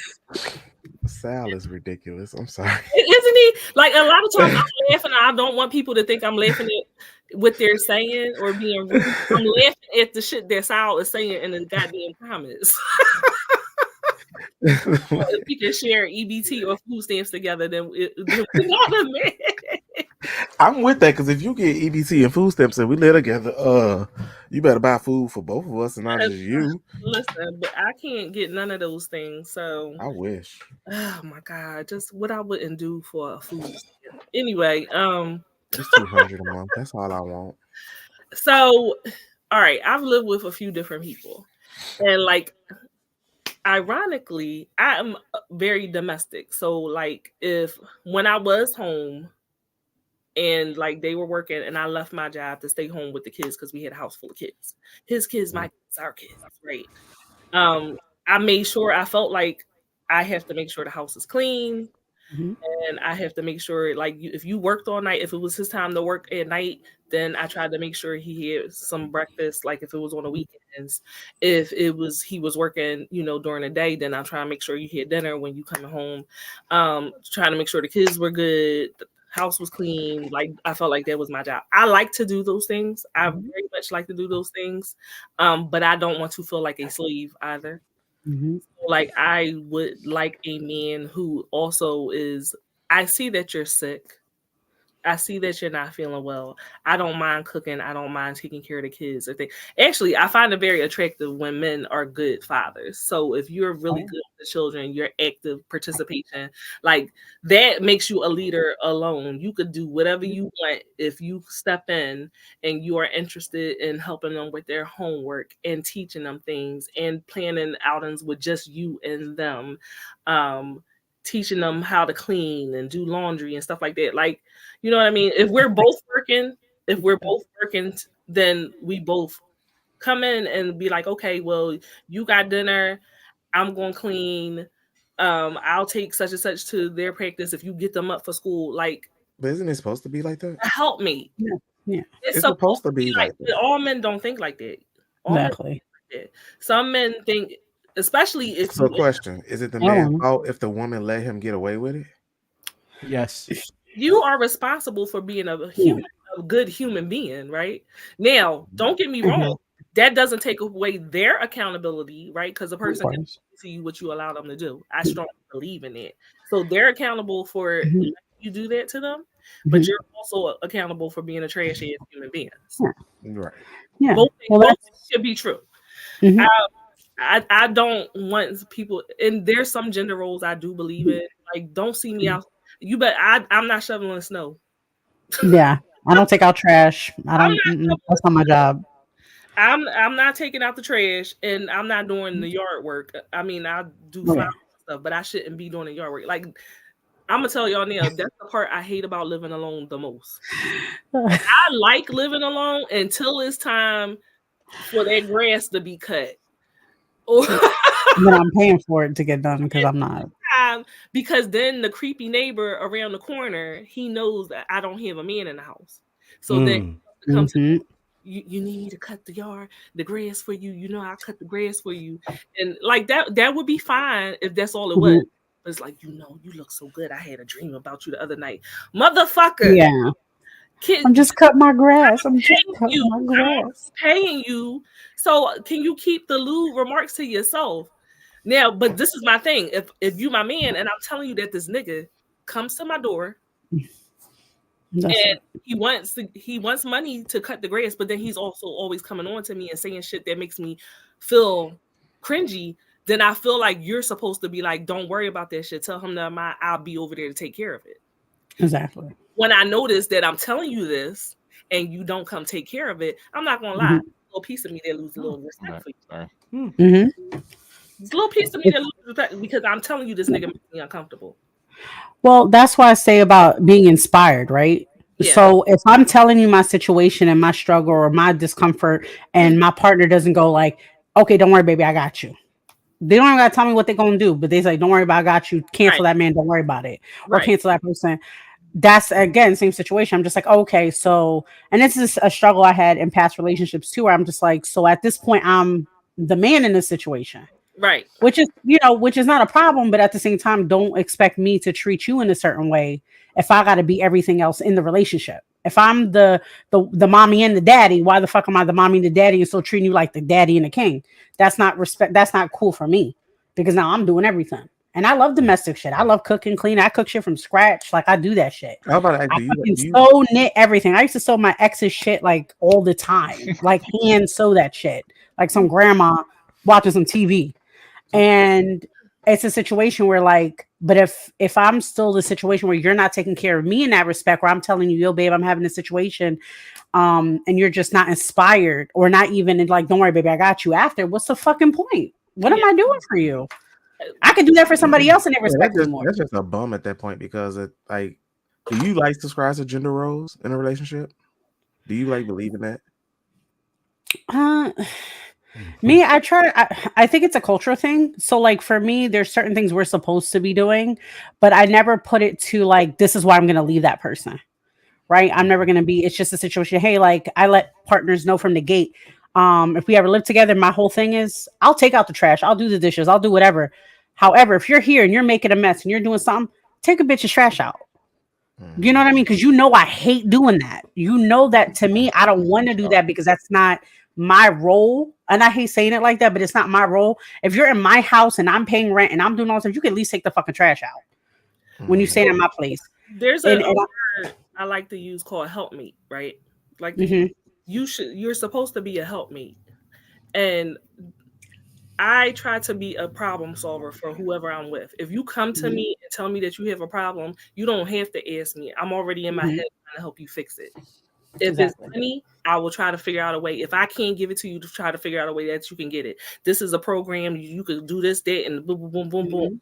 If you having problems with your kids, I'm gonna try to help you fix whatever the problem is with your kids. Okay, well, maybe they need to speak to a therapist. I'm already sending you a list of people that you can reach out to and schedule an evaluation.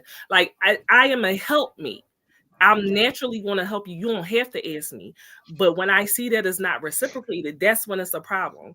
Right. But if I come to you and I'm just venting and I'm not necessarily looking for anybody to help me, but you should automatically want to lessen the burden of the person that you're inspired and add to their life. If you don't, I don't need you to complete me, right? I'm complete and whole by myself. But you're supposed to add to, because if you don't add to, what the fuck are you here for? Yeah, but it's about lessening your burden. It's about lessening your burden. Women will do that automatically. We will step Exactly. right in. Oh, baby mama acting up or whatever. I'll do baby hair. I'll take her to Mhm. school. Blah, blah, blah. It is expected. Men will not automatically step up. Not all men, but there's a Mhm. lot of men that will not automatically. They suck Yeah. energy from you, Yeah. but they do not give it back.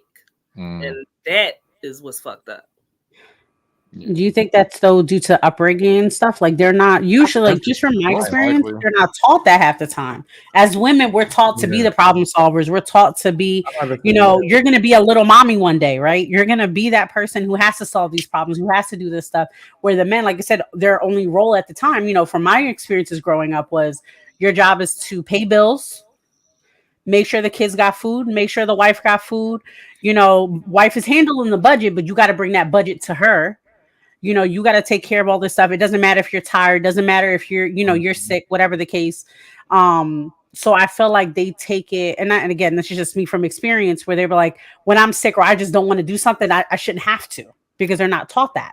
They're not taught that they have to grunge through it half the time. and I was like, and with the I'm go sorry. ahead. I'm sorry, BK. I'm gonna say this and I'm gonna shut up. In 2024, is that a real excuse? Because okay, Oh listen, no. if you are no, I'm saying because all right, Oh, yeah. you still have to provide. I don't need you to provide for me. I provide for myself. I pay my own rent. I take care of my kids. Their Mhm. fathers are in their lives. I don't need anything from you, right? I don't need you to be a stepdaddy. I don't need you to do none of Mhm. that stuff. I don't get my nails done. I'm not into that. I don't the pedicure stuff. I can do that at home. I got locks, so I don't need no weed, and I Yeah. don't. I really don't wear makeup. So what do I need? What you can't provide for me financially because I don't need you to provide for me. What are you bringing to the table? Yeah, what I don't like that. What do you bring to the table? But I what know. are you adding to my life? Exactly. Mhm. Now what? The money's What going. value? Now How are what? you investing in me? What are you pouring into? Well, that's what I was Yes, about to say. Like, I can you really? That's why I was saying, like, can you really blame men? And y'all say yes, but I'm No. like, no. Based No, I off, don't blame them. no, it's like based off society and Mhm. religion. That's how they're Yeah. raised and what they're taught. That the Yeah. women do this and the men do this. Unfortunately, Mhm. you know, you have the people who are like who gets brainwashed into that, but it's just Mhm. like that's just the reality of what it is. We can't sit here and say, no, he's supposed to know. Not if that's not how he was raised and what he was brought up around. Like he don't know So some things. True. Like, yes, teaching moments can happen in a relationship Mhm. or whatnot, but if it's not on his conscience to automatically do this because that's not how he was raised, or that's not how his parents act, or that's not how the church acted, whatever like that. Mhm. Women do this, men do this. That's his Mhm. mindset. I can't really put the blame on that person if that's not what they're used No. to, if that's what they're used but to and not doing. Go ahead, but man. would you all right, so I hear you, BK, and I partially agree. Where I disagree is in, okay, cool, but did that person ever play a team sport or do a team or group activity? Like, does that person know how to be a partner? Does that person know how to be like in a group and be able to, you know, see a common goal through? Because the Yeah, some idea, I instances hear it you, because I hear you in the, you know, that was how they were brought up and all of that, blah blah blah. I hear you, but if we're talking, if she just took finances off the table, happens. 75 to 80% of men are now incompatible with most women. Of course. If we just take finances off the table, because a lot of times these men who are financially straight are emotionally fucked up. Mhm. So they don't know how to show up and see a person that's struggling, or see a person and see like, yo, financially she's doing great, but emotionally she don't have nobody to talk to. Exactly. And some Like men she don't know how to there's talk or express it, emotion. and that's the issue. So the issue isn't a manner, but and so then the issue becomes, whose job is to teach this 25, 30, 40-year-old man how to properly express himself if he doesn't want to do it? Mm-hmm. I mean, at the end of the day, like when it comes down to it, unfortunately, it falls on his partner because No, that's the issue. It shouldn't no, but that's fall on her. no, It no, should it fall on shouldn't. him. It shouldn't fall But on her. we can't. But But he we has to can't learn then from look at. somebody, right? He But has we to were, learn. so you're right. But we were just talking. But we started the conversation saying, well, what does it look like for a man to be a leader in a household? If you're if we just took finances off the table, a lot of these men are emotionally stunted. They can't be leaders in the household, and that's why they're fighting so hard to be leaders in the household, because in their mind it's something that they should. What's the word I'm looking for? What's the word? What's the They word? have What's the word? it's a They have the male. right. It's entitled. they should be entitled to this leadership position. And no, it doesn't work like that. You have to do something to earn that position. You have to show and prove that you can be a leader. So when you ask the question, my first response was demonstrated leadership ability. They would have to demonstrate the ability to lead. And also, the best leaders are great followers. So if they can't follow directions like, yo, Tuesday night trash goes out. If they can't figure that out, you know what I mean? Like that automatically lets you know, yo, you can't even follow simple directions. So how am I then supposed to trust you in leading me? By the way, I agree with all y'all. I'm just playing devil's advocate right now. You every time you make rice or you make chicken fingers, and this is why I'm such a stickler for a woman being able to cook rice. Yo, if you can't follow the directions that are on the back of the bag, box, or whatever, then you can't follow directions. In my mind, you can't follow directions. It is what it is. Either you're too anxious about, like, you're sitting there, oh my God, I'm going to burn it. Or, and then that's when the rice normally comes out crunchy. Or it's good. What it does, or water in the pot. Like what? I was about to say, or that's the other one, or the rice is either overcooked, or when you gave it to me, it's wet. You gave me wet rice. How? Now I gotta fry it just to get it to be okay. We can't talk about that because I'm good at cooking rice now, but it took me years. And as a Latin woman, that is terrible. But that's my thing though. But you learned how to do it. You committed yourself to learning how to do it. But even after you adjusted your taste buds to say crunchy rice is good. But I would just say it wasn't because I couldn't learn directions though. It was just because I don't have time. I'm like, I'm gonna feel the spirit. So you're rushing and not. So you're rushing and again, not following directions. If you were following directions, I don't need to. Exactly, but if you were following directions, it would have got you wouldn't have had to take years to learn how to cook rice. No. It would have the first time you made it, it would have been perfect. Now Bass on here, everybody taking a woman on the first date to make some goddamn rice. That's it, yo. We going listen. I'm putting out a rice cooker. I'm like, this is your rice. Now. Just said good leaders don't happen overnight. Well, it doesn't, but the partner shouldn't be the person that teaches you how to do it. You should come into the relationship knowing how to do it. But it should be inspired. So this is where what Dr. Umar said comes full circle, right? Mm-hmm. You take finances off the table, and now you are an emotionally stunted man, and you don't know how to show up and be present because somewhere along the way, mama or daddy didn't do something that they were supposed to do. They didn't teach you how to do those things. They didn't sit you to the side and say, yo, you have to show up in these ways. My mother taught me. My mother pulled me to the side and said, yo, and I got to watch that relationship between my mom and dad, and I got to see what an emotional Pisces looks like against a steadfast Aries. Right? Like I got to see that relationship and getting to see that relationship and seeing how my father took care of my mother and all of the women in his life, my grandmothers, both of them, even my mother's mother, like to see how my father was with them showed me that, yo, it ain't just finances that's going to satisfy a woman. You got to be there. You got to coddle her. You got to make sure that she's emotionally okay and emotionally straight. I don't like that word. All right, whatever. Let me ask you this. Even with your fiance now, you still had to learn her to know how to lead her, right? You still had to learn something from her in order to lead her properly in your house. So, like at the end of the day, to be with a partner is I had to adjust my leadership style. Exactly. So you still, but I didn't have to. Partner. But I didn't learn from her. I adjusted what I already knew and applied it to her. The lesson was already learned. I already know what 2 + 2 = 4. Now I just need to apply it in an algebraic form. But 2 + 2 is still going to equal 4. I'm dyslexic. Sorry. Carty, you've been a little quiet. You dip back in. What do you think about all this? You lost me at math. What that looks like? What you mean? His math wasn't mathing? No, I'm dyslexic. I don't fuck with math. I was like. She said, "I'm dyslexic."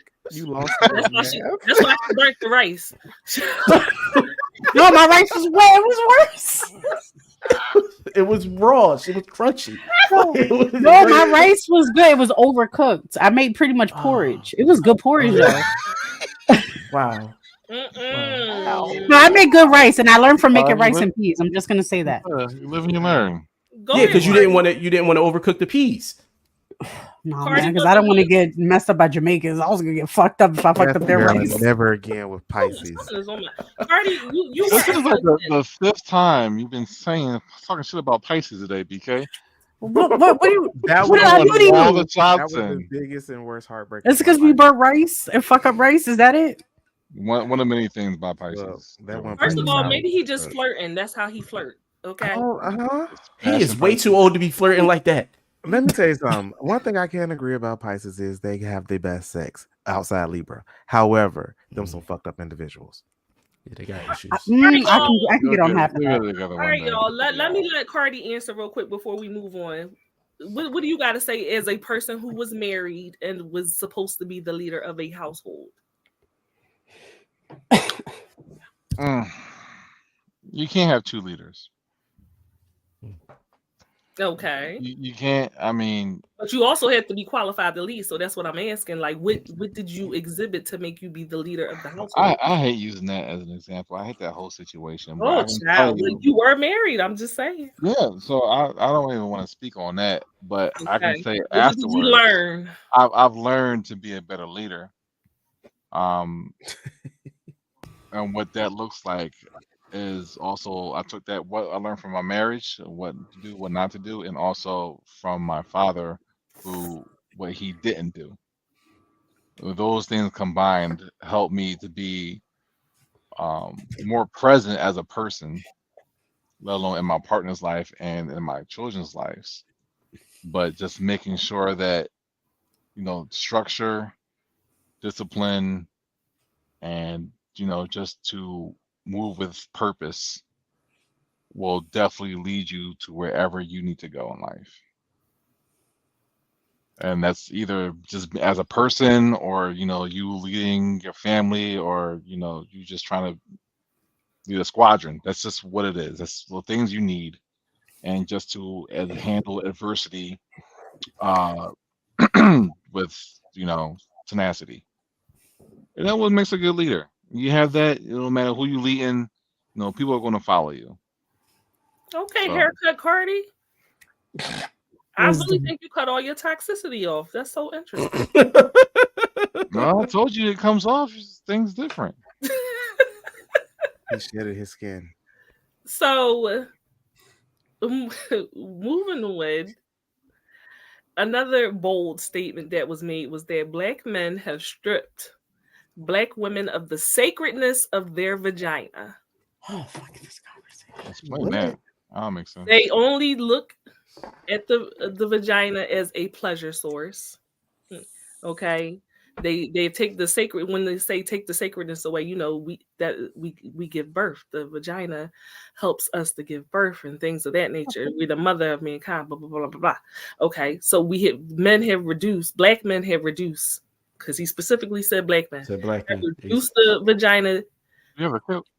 has stripped the vagina of its sacredness, and if we told Black women, we will not deal with you unless you start wearing skirts again and stop dressing provocatively, that women would do it because they value having a man at home more than anything. So no longer putting the puss on the pedestal.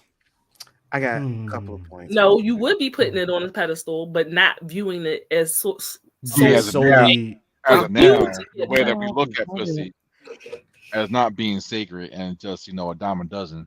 I'm Yeah. sorry. What, DK? You bursting over there. Because it's like you can't put that on men when women do it.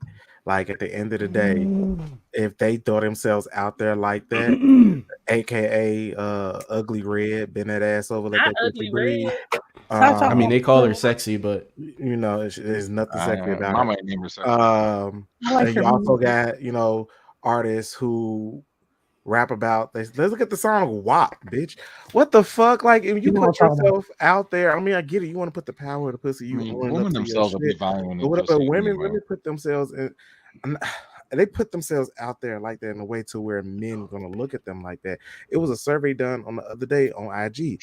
They asked women, what do you Oh yeah, think men like BBL. BBLs or natural? And all women said BBL. Then when they asked the men, do you like BBL or natural? All the men said Oh, I like natural. So at the Mm. end of the day, the women put themselves out there because they think they know what a man want without asking what a man want, and then they make this assumption saying it's our fault that they're treated this way, and it's like, no, Okay, that's industry. you portrayed yourself this way that you wanted, and that's how we treated you because that's what you presented to us. And it's like at the end of the day, I'm respectful. If you want to be called a bitch or a hoe, I'm like, what's up, hoe? What up, bitch? I'm gonna do that with you, but in a way that you want, not in a horrible Negative. way. But at the end of the day, if that's how you treat yourself, It's very I can't. You superficial. can't put that blame on men. So men don't Especially- have no So- culpability so- at so all. can I mean, at the can end of the day, men are can simple I creatures. If you- respond? I was just a men are simple creatures. They're gonna We have are sex. very Throw it simple. at them. They- They're gonna throw it. If Very you throw it at them, simple. they're gonna go for it. Dr. can't blame Umar is yourself. over here about to knock all this shit. over. Bursting. Bursting. Go ahead. Go ahead. Bursting. BK, yo, you put the cart so far in front of the horse, it ain't even on the same street. Listen, I hear you. I hear you when you say that, like, you know, this is how women present themselves now, right? Cool. What Dr. Umar was speaking to was more of a consistency and more of a, what's the word I'm looking for? Conditioning, right? So women in the 80s and the 70s, yeah, you might had some that was like, you know, sexy, you know, they wanted to show off or whatever, but it wasn't the vast majority. The reason that it's now the vast majority is because men at that point in time showed those women, the vast minority at the time, so much attention that everybody thought that, yo, this is what I have to do in order to attract a man. So now what you're seeing is the product of that. So who's to blame for that would be men. We can't blame women for their own conditioning. They didn't condition themselves this way. We did this.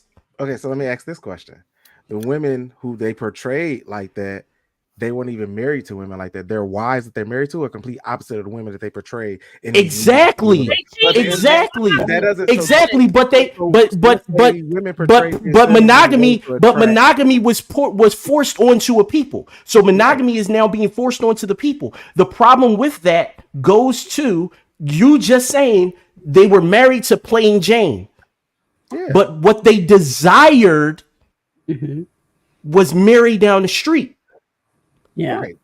So if they so would you rather be the one that he's married to and not happy as the we're asking you, would you rather be married to a miserable man or would you rather be married to a man that desires you? I mean, at the end of the day, I'd rather be married to either way. I'm getting what's gone when you gone. I'm getting everything. So you can do what you But do. now, but then we look at the ages, right? And we look at the fact that men die way sooner than women. So who's walking away with what? So this is Okay. what I So wait. now y'all getting into money. We ain't talking about the money. No. But then when you think about, like, let's say celebrities and stuff, and the women that's like this, they want the celebrity, so they portray themselves that way to get that attention, even though the celebrity may be married. And so at the end of the day, it's like all the women gonna be this way because they want a guy that's like this, that dress like this, do this. So now I'm gonna portray the celebrity, even though I'm not a celebrity, so I could try to at least get attention from a woman, because it's like, oh, you a bum, you broke, yo, you ain't even got on Air Force Ones, or you drive that type of car. It's like at the end of the day, we change ourselves to try to get the attention from the women, and it's like They did the same thing. Can I interject as an actual person with a vagina? Yes. Now I'm just saying, I have been very thin, and I am now getting thicker. Okay. When I was thinner, right? Like I said before, I said men like titties and ass and stuff like that or whatever. I could have easily been one of those people that was like, you know what? Maybe I need to go get me a BBL so that the niggas will look at me. You don't have to though. I don't give a fuck about none of that, baby. I'm everybody's type. But what I'm saying is, I could have easily been that person because I was like a Coi Leray. And then you see all these other girls around here, they got the ass and the titties. And that is what men look at. That is what men, social media, look at social media. People that got the 5,000, 100 million followers, all they doing is shaking their ass all goddamn day. That's because somebody who is not secure in themselves is going to look at it, look at all the men commenting and all the men giving them likes and all the attention that the woman is getting, and they are going to think that, you know what, if I looked like her, if I conduct myself like her, if I carry myself like her, then I will be able to get a man too. I will get men's attentions. They don't understand that it's just, people don't always understand that it's just attention. It does not equate to love, but people think that that's enough. That's enough. If you work out, I think that's what they want. You would get the attention. I said at the beginning real quick. But you got to remember, right? We're not taught. You said all you got to do is wait for your body to change, and you could do workout and stuff like that. Women are not taught these things. They're not taught to be emotionally healthy in regards to their bodies. We're shamed for it. Our mothers don't have those conversations with us. They don't have conversations with us about our bodies and liking our bodies the way they are. They don't have conversations with us about sex, and that pleasure is not just for the man, it's also supposed to be pleasurable for you as well. We don't have those conversations. They tease us. If you are the skinny bitch in the family, you know Gina ain't got no ass, Gina ain't got no titty, I don't know what side of the family she came from, like you that's what you experience. So you get shamed by the women, and you also get shamed by the men, and the men don't pay you attention. Men always let it be like, oh, she only like the bad boys, and she don't pay no attention to us nerdy guys and stuff like that, whatever. Also, men don't like the girls that may not look like the Instagram models. They don't pay attention to them. Okay, but then as soon as they go get a BBL, you got a fat ass. Now I'm paying attention. Now I'm talking to you. And there are men that really will wipe somebody up just because of how the person looks, because of their own insecurities, and it makes them feel better. So the men try to get finances, and the women try to achieve a certain type of look, and then two insecure people come together and fulfill a void that the person had. Like it. If the men were dating women just based on the content of their character and not what they necessarily look like, no, I don't think that people would be putting fix-a-flat in their ass. There wouldn't be as many children out here either, because you won't just be sleeping with anything and having kids. Men are not putting fix-a-flat in their asses. Women are literally dying to achieve a certain aesthetic. And that's on them. That's on them. You can't blame me. I'm not, wait a minute. Listen. I'm not blaming it all on men, but I am saying that I do think at a certain level, men do kind of have some kind of responsibility in that too, because you'll say you want natural and all the stuff like that, but then you cheat. It's not men and it's not women. I'm just saying. I'm here to play devil's advocate too. I'm sorry. It's not men. It's not women. It's the culture. It's the culture. It's superficial, and it's about capitalism. But we are the culture. But I also think it's the mental person. It's the person mentally. I'm sorry. Go ahead.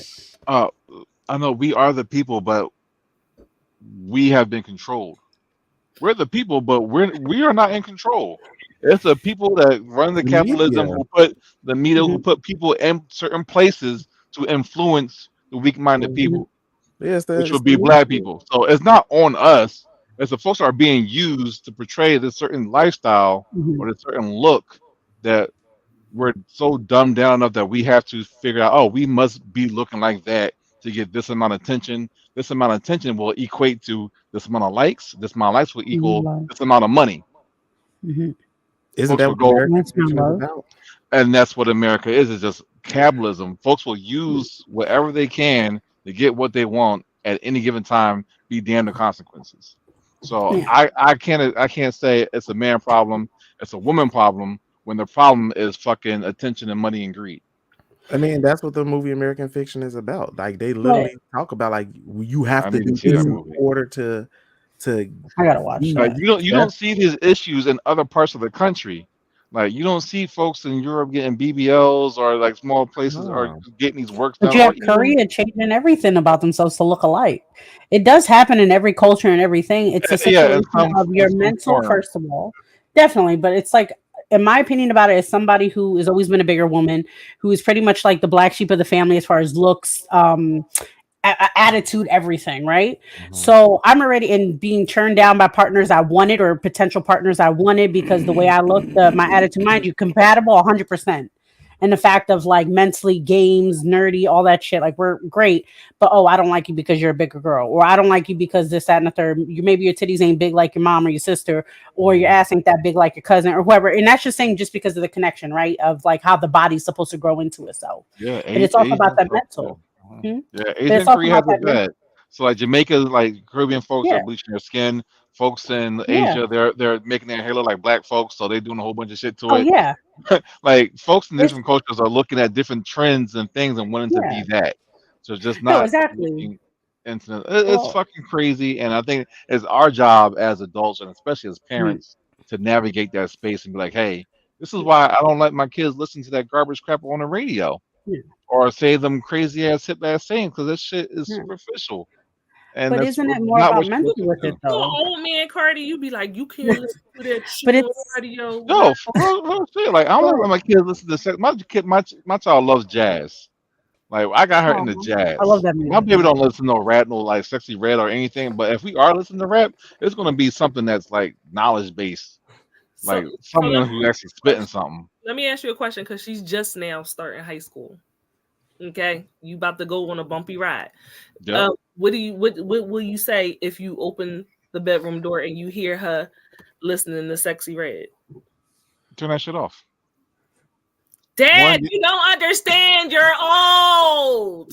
no, Now, it's not that because I can always say, oh, back in the day, because we had Back Trina, in we my had day. all the other folks too, and Kim. I still wasn't allowed to listen to that stuff back in the day because I'm not at that age of maturity where I need to be listening to that type of stuff and not be acting in that type of way. Oh, yeah, you can listen to it when you get older and you on your own, or you at least maybe over 16 or Mhm. 17, 18, but between 11 and 14, no, you don't need to be diving into that type of stuff. I, And that's just as a protective parent point of view, because I hear fucking babies, toddlers singing the sexy red songs, yeah, and I I'm get like, it. what future do your child have listening to this garbage? This is not going to help you in But they any way, shouldn't shape, be. or form. I got a But they question. shouldn't be. Go ahead. No, I was just saying. I just want to say I understand the Tyler point. I agree on that part. But as far as you said, 11 to 14, that's like preteen, beginning teenage years. You're curious. You're going to start exploring things.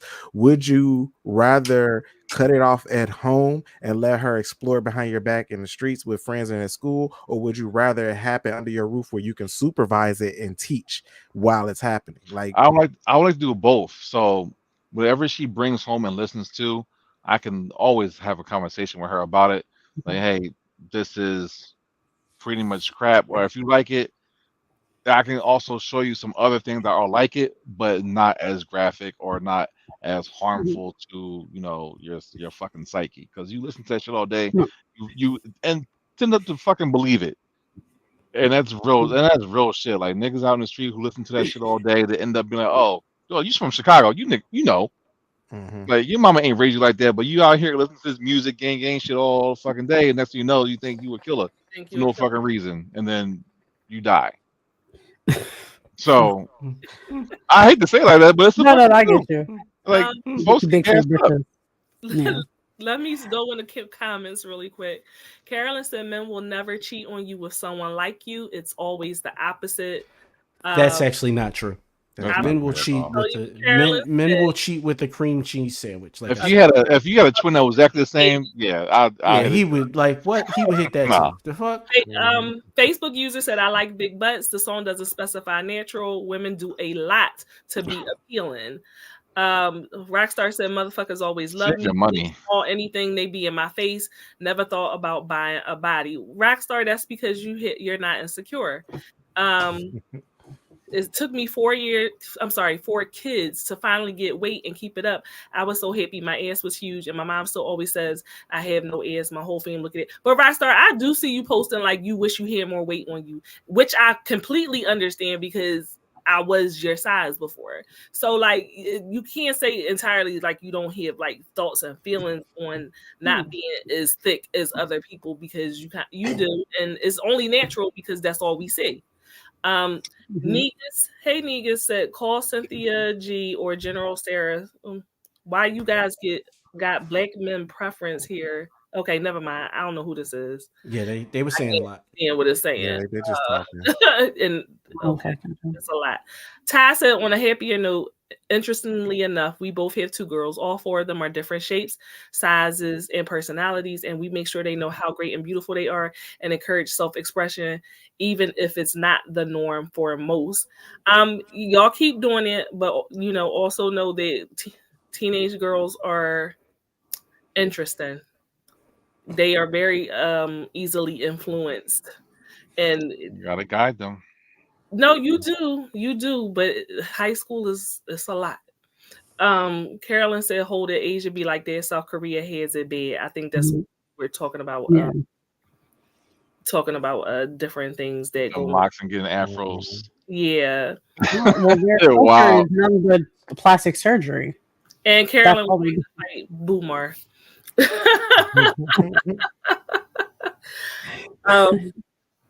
Okay, let's move on to some interracial dating. Woo! Yay! Interracial dating. Can we skip it? Can we? Why you want to skip it? Come Because on. nobody wants to get canceled. Like, we want to have jobs later. Like, I think we all know where we stand with that, and this is like, because I can't even say like that I agree with them. Like, I can't say that. You can say whatever you want over here. Did you not see us do a whole? Carolyn said, "Yay, vanilla in my coffee." Well, you know what, girl, you ain't not provided to. That's never. Honda. You never saw the cancel episode we did. We literally did an episode called the cancel episode and said and tried to get canceled. Basically, it sounds like it was a safe space to say whatever. I went the fuck off that episode. It was bad. He did. He really did. It was bad. I will not put clips out of their show. But you can watch the entire show on your own if you want to. I would have to do that on like a Friday. I'm about to look that up later while I'm working out. Jess, can you please play Sex with White Men? Fuck, I hate this. I don't date women who have had sex with non-African men. Even if it was just an experience? Yes. Wow. If they sex them, a date, I can live with that. A kiss, disgusting, but I might swallow that. Oh my God. But if she gave that honeycomb hideout to a devil, if she gave her cookies to that Caucasian Slayer, I cannot go back into that cave after she let a Neanderthal enter it. I cannot do it. She has disrespected her vagina and every female ancestor we've ever had. That pussy got colonized. I can't touch it. All right. So this is some of the things that he touched on when we got to the interracial dating part of the interview. Just because they have sex with you does not mean that they are not racist. White women date black men because they know they have the power in the relationship anytime they want, i.e. Jonathan Majors and Bill Cosby. Get out. If a woman cannot find a black man, she should look on a different continent or consider plural marriage just so that she can be with a black man. And women who have had sex with white men, obviously he would not touch them. A black man should not touch them. They would have to have a vaginal exorcism. Basically, it's basically a detox. He also said that Caucasians don't have spirits. No, that's not what he said. No, that's not because that's my favorite line. No, my favorite line is we assume that white people have souls. That's what he said. That's what he said. We assume that white people have souls. Because then I wrote that shit down. Because I can't wait to say that shit to a white person the first chance I get. The absence of evidence is not the evidence of absence. Yeah, so he said Caucasians don't have souls, and we don't respect Black love. We treat it like a game. We need to be in a relationship to leave a legacy and to further our people. So if you, as a Black man, are marrying a white woman, you are a coon. Because how are you furthering the legacy of Black people? Because most men do not outlive their wives. And so if you are in a position of power, if you have money, you are leaving that to the white woman, and the white woman will not make sure that she takes their money and sow back into the community in our culture. These are just some of the things that he said. Now, apparently I need a vaginal exorcism. I am no good to you Black men. Other cultures are still fair play. What'd you say? I said he only said white people. So he actually said non-Africans. Non-African. Well, they better be. Everyone's from Africa. They get everybody from Africa. Technically, everybody from Africa. So, well, Neanderthals aren't. Yeah, they're not. But I'll let everybody else, especially everybody else from Africa. Everybody else got black. I feel like Bass is probably the only person that does agree with him on all these things. I will say this. I don't think that some Black men, I'm not saying all, I don't think that some Black men take enough time to think about a white woman raising their children. 100%. I mean, and vice versa. We can tell who got the white mamas. Yeah, you could spot a one with the white mama immediately. Immediately, man or woman, we know who got the white mama. Yeah, we know who got the white mama. That's easy. Yeah, I don't think that they take enough. They don't think about it. I just don't think that they do. White women fetishize Black men. Of course, and we just we're talking about that. Who was Darius? Darius was used and showing up like a fucking monkey. Yeah, you got proposition, right? Horrible. You was a prostitute for a day or a night, wasn't you, Carty? Yeah, I mean, but I was open for everybody. It didn't matter who he was. Carty said, as long as you had the money. You had the money. Had the money right here. But she was fetishizing you. You were a streetwalker for a white woman. I capitalized on it too. I consider Sicilians Black, by the way. I just wanted to say that because I think Southern Italians are Black. Yeah, Southern Italians are Black. So Sicilians are Black. Sicilians are Black. They don't accept Sicilians are Black. Absolutely. They hate it, but they fucking know. Yeah, no, they know. It's right there. We go by what Umar said. They have to consider themselves to be. That's Black. the issue. They have to consider themselves. Yeah. Because you even say Afro Latinas. Yeah, Afro Latinas. So Dominicans don't count then. No, Dominicans. Most Dominicans wouldn't count. That's sad because most Dominicans wouldn't count. But all the Cubans would.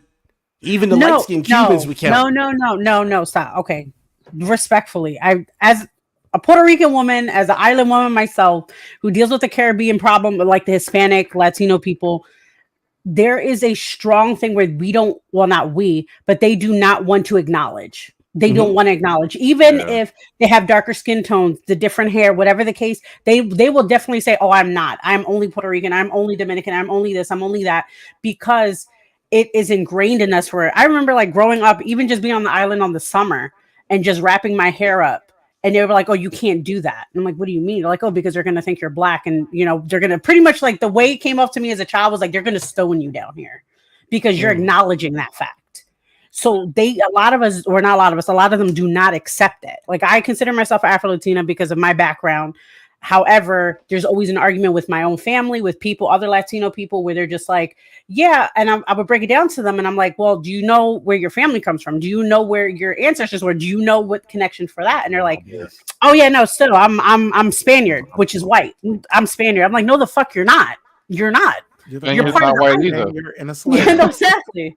You're Like the prodigal Spaniards are black as well. Well, Like, that's the thing. Well, that's the thing with Spaniards, though, is that like, so if there's that whole discussion, I always try to explain too. If there's ever the conversation, black versus white, there's Spaniards and then everybody else. So the Europeans. So that's pretty much what it connects to, because they fashionalized, like they got rid of the Moors, they got rid of the darker skinned people just to kind of purify them. That was their thing, to make everybody white skinned and light.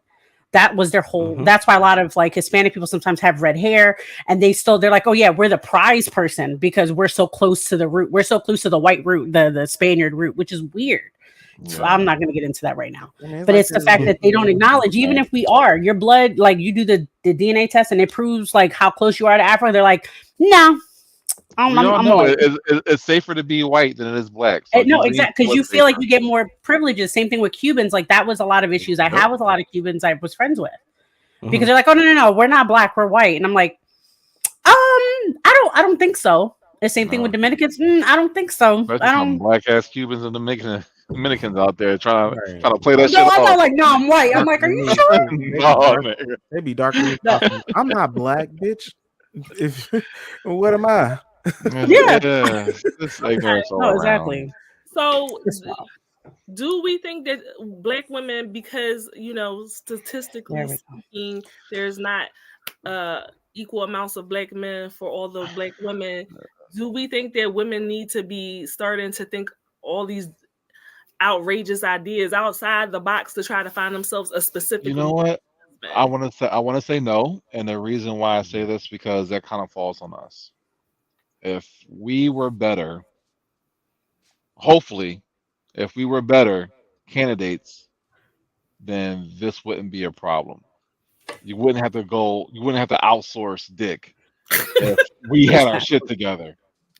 Now, it could just be your thing in your brain where, you just like the lighter, fairer, translucent people. Then yeah, all right, it's a thing. But I think folks try to connect to what they know and who they look like, and then also deep down inside they know their roots and their heritage and would like to keep things going. But when all else fails, when you're at the bottom of the cesspool and you can't find nobody, folks look elsewhere, and we have to fix that problem first.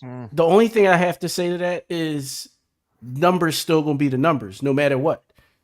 If every man was available, there would still be 50% of women who are single so the idea. So and I hear you when you say outrageous ideas, Siren. I hear you when you're saying that, because I don't think that again, being poly, I don't think that a poly in any. Oh no, the rest of the shit was a lot. Yeah, you're right. The rest of it, because you talking about creating a whole passport girls thing. Yeah, that's doing the most. That's doing the most. But just find my husband, But as far as the poly situation would be considered, I think that even if every man was the perfect man, at some point we would have to consider polyamory. At some point, it would have to be, because just the numbers alone, just don't allow it. And that's fine for too, everybody. You don't have to go. You don't have to be with the actual white race. Just other races to be with. I'm just talking about white folks. Yeah, but you can't be with your oppressor. Yeah, listen. 20 years ago, your father, your grandfather, probably owned you at one point. Yeah, it's weird. You can't have that. They say you can't fall in love with somebody who would have sold you back in the day. So, do you really, really think that all of these interracial relationships that are out there's a lot? Do you really think that these people should not be together? Not any of them should be together? 75% of them shouldn't be. 75, yeah, I would say about 75%. 75% of them shouldn't be. And what I want to say is to Cardi, I don't agree with the part of if we were better, because at the end of the day, I think black men are the best there ever is to come. And I can't really say if we were better. If we had, I'll rephrase that. If we had more potential, if we used our potential, we have potential. We have potential. If we don't, so let's say some black men don't use their potential. Some black men could be better. Some black men could leave the fucking streets alone at 38 years old and not go to prison. But that's all that they know, unfortunately. But at the end of the day, I can't say if that, because it's like we are the cream of the crop. And there are other cultures who do way worse than us. It's just not broadcasted and put out there because they want black people to look like the lowest and bottom of the barrel and the worst there is of the human race. And at the end of the day, it's just like, for years, even in the media and stuff, black people have always had to fight against the negative stereotypes that was put out there about them. So I can't really say, that I agree with what you're saying about the potential part, but I can't really say that we aren't the best there is when we are. It's just that's not portrayed. And so, like I said, it goes back to the culture, to society. But what you're saying does not change the fact that black women are not getting married. We're not being married at the equal rate as some black men are marrying non-black women. Yeah. So that's all we're finding. Y'all the cream of the crop. Yeah, exactly. Why are the cream of the crop not? Why are you? The Why cream is of the marriage crop the goal? Yeah. That part, I really want to know how marriage is the goal. That's what we're talking about. We're discussing what he said on the interview. So he specifically was speaking to black women that want to be married, and you have a right to want to be married, right? Absolutely. If that's your goal, and you would love to marry a black man. However, it ain't looking good. Also, you got the black men like y'all. It's rough out here. Well, wait. Let me complete my thought. Okay. So then you got the black men like y'all. Well, why is marriage the goal? Because that's what she wants. That's what she wants for her soul. And I get that. So that being said, you did say that 25% of those people, okay, I don't know where you're getting your. They should be together. Saying that they should be married. That means that you do, on some level, say that, you know what, you should not close yourself up to love. No. What I'm saying is the 25% that should be married, go ahead and keep them. That's what I'm saying. Oh, so I'm not saying it. I'm saying the 25%. Go ahead and keep them, because on some real shit, in reality, in real reality, Harriet probably would have had to shoot them anyway. Whoa. So we can go ahead. So I hear you when you say you've had sex with a white man. Cool. We're not talking about that now. We're talking about actual relationships. You say go keep them, then you're trying to say like those women ain't worth 2 red cents. Women and men. You said all of the, but no, you said all of the people in relations. Over like all of them and all of them. So I'm not just saying the men, the black men. I'm saying black men and black women are married. I'm saying black men and black women that are married. 25% of them y'all can have. And so you don't think that they could not be quality people? No, it's not that they couldn't have been quality. They couldn't have been quality in the goal that we have for the community, because that's what he was talking about. He was talking about leaving a legacy for the community. So those 25% were worthless to that goal, is what I'm saying. So that being said, that means that you think that you cannot be in a relationship with someone that is not black and offer anything of value to your community? For the most part, no. So go ahead, Jazz. I'm sorry. Go ahead. No, it's fine. So I just want to jump on 2 things. One piece of advice I got back in the day, because I've tried only dating, I think maybe 1 or 2 white men. It's just not a thing for me. I'm not attracted. It's just no. And one of the reasons I was talking to my friend about it one time, and she was like, you shouldn't date anybody you have to explain your culture to. That part. You should, because again, like it's cute, and like it's not saying it's cute like to minimize relationship and love, right? Because I'm not doing that. But at the same time, if I have to explain to my partner why this is racist to me or why this feels insulting to me in my culture, that's a fucking problem, and that's a conversation. However, the situation can be reversed, right? What if we get a non-black man or a partner to come to me and be like, I know everything, or Hispanic, like, I know everything about your culture. I know this, I know that. Then it comes to, again, about fetishism, right? So now you're why are you so obsessed? Not saying that you can't be educated, not can't you? So if you can bring to my conversation of why I'm stressed, why I fear for future children, why I feel the government is this way and the third, or whatever the case, and you can't meet me at that same level, and you can, that's a totally different dynamic. And I feel like if you're a non-black person, and I potentially offer to the black community, but how are you doing that? And are you only doing it because of guilt? Are you only doing it because you want to be fit in, or you're again fetishizing that community to be like, oh, I know all of this? It's like weebs, right? Who love fucking Japan, anime, all that shit. And they're like, I need a Japanese girl just because of this. And we're just like, that's weird as fuck. Like, you can have a passion about it. You can be like, wow, I feel I can understand, because I think understand is a hard word, because if you haven't experienced or have connection to it, you really cannot ever understand. Right. However, that idea of them trying to understand, I can be respectful of, right? You can understand, like, I'm sorry that my ancestors did A, B, and C, but just know I love you as this person. I'm trying to build with you. And I want to contribute to help build, because that's what I can offer. Again, reparations in my brain. That's how that works. The fact that you understand your situation and you're at this point now, give your time and your energy, give your finances, give what you can to help the community that your ancestors fucked over. So I can but still, me as the person I am, I couldn't be with somebody like that either. Like, I don't want to be with anybody again I have to explain my culture to, that I have to fight or even educate, even if it's not a negative conversation. I don't want to have to educate somebody about my struggle and my issues or my passion, like when I was growing up. It's weird. Which, that is your Pennsylvania privilege. But okay, do you also feel the same way about religion? Would you say, I'm not going to be with someone, and they could be black. I don't want to be with a black person. I don't want to be with someone that's Jewish. I don't want to, because I don't want to have to explain my religion. Well, that's the situation. I don't stop myself from that. Like, I tell my person, tell myself, or people that I discuss this with, is like, I'm never stopping my blessings. I'm never going to say, oh, I'm never going to talk to this person because they're white. I'm never going to talk to this person emotionally, mentally, whatever, because of their religion or anything else. It's one of the part, like, it's a hurdle that we're going to have to, or a wall that we have to come over, where the fact that I have to feel comfortable enough for you to actually try to connect on that level. But from my personal experience, it has not been good. From I think twice I even talked. No, thank you. I guess I'm thinking about it like, if I'm listening to your viewpoint, right? I feel like I explain myself to whoever I'm dating any damn way.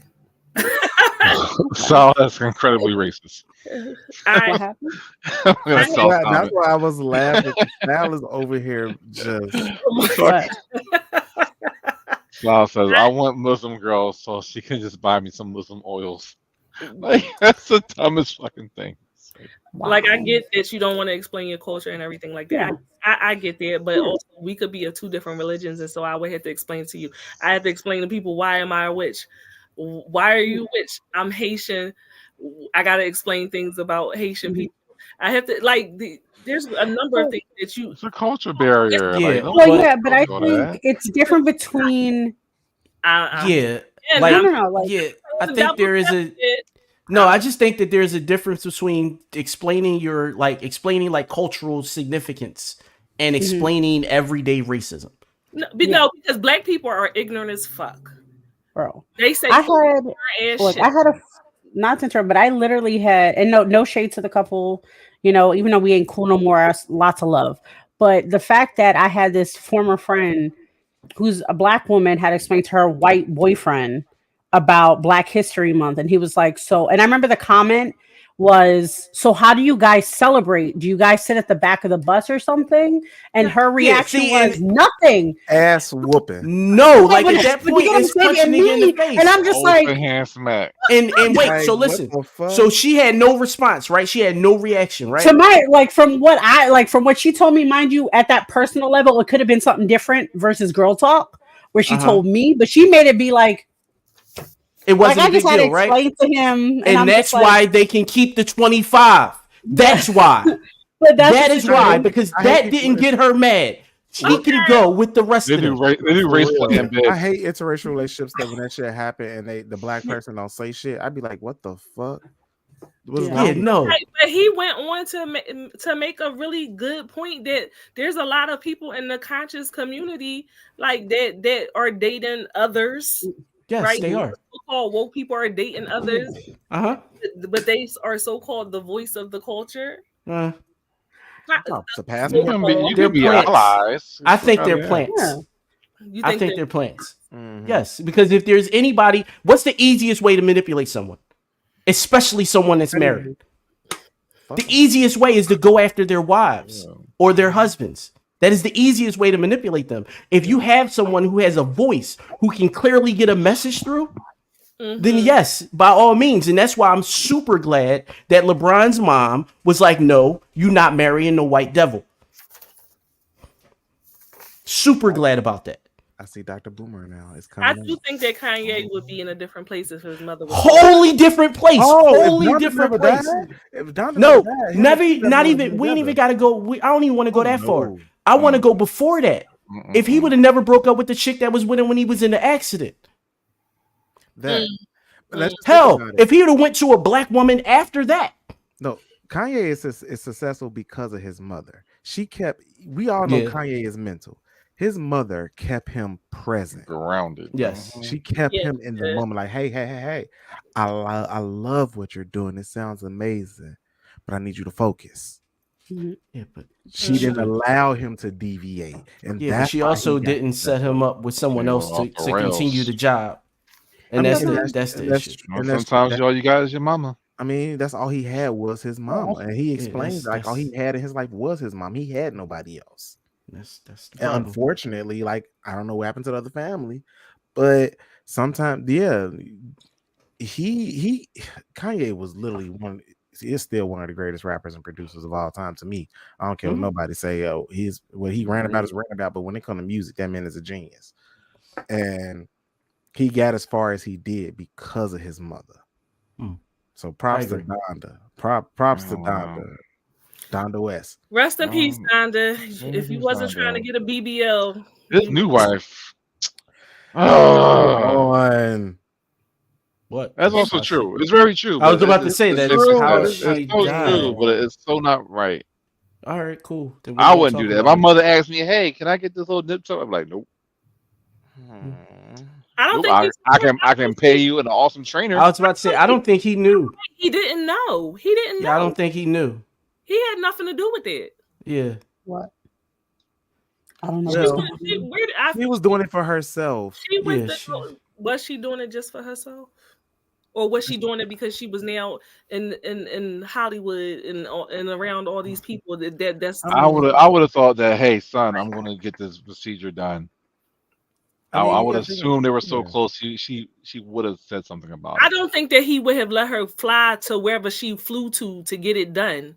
He would if he knew about it. I think he would have paid for her to have it done properly here. Yeah, she I had think it done. it was very proper. Yeah, she had it done in LA. It was just a freak. Yeah, it was just it was just it was complications of the surgery. He went to Hollywood where it's done correctly. Oh well, fuck. Yeah, that's what I'm saying. Like I'd be like, "Mom, I love you too much. That's not needed." I mean, at the end of the day, you got to think about it. Like y'all said earlier in the show, women are insecure about their bodies, and as an older woman, she probably just wanted to tighten up a little bit. Well, listen. I think if she wasn't in that limelight, she probably would have been fine with how she looked. But if you took all of us and we suddenly were super famous tomorrow and we were always on TV, we might be like, maybe I need. Oh no, I'm gonna go get my abs done for real.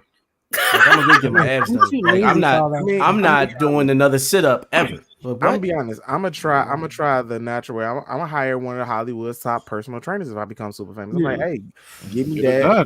Give me the body. I'm gonna do the work. And at the end of the day, I'm gonna eat right.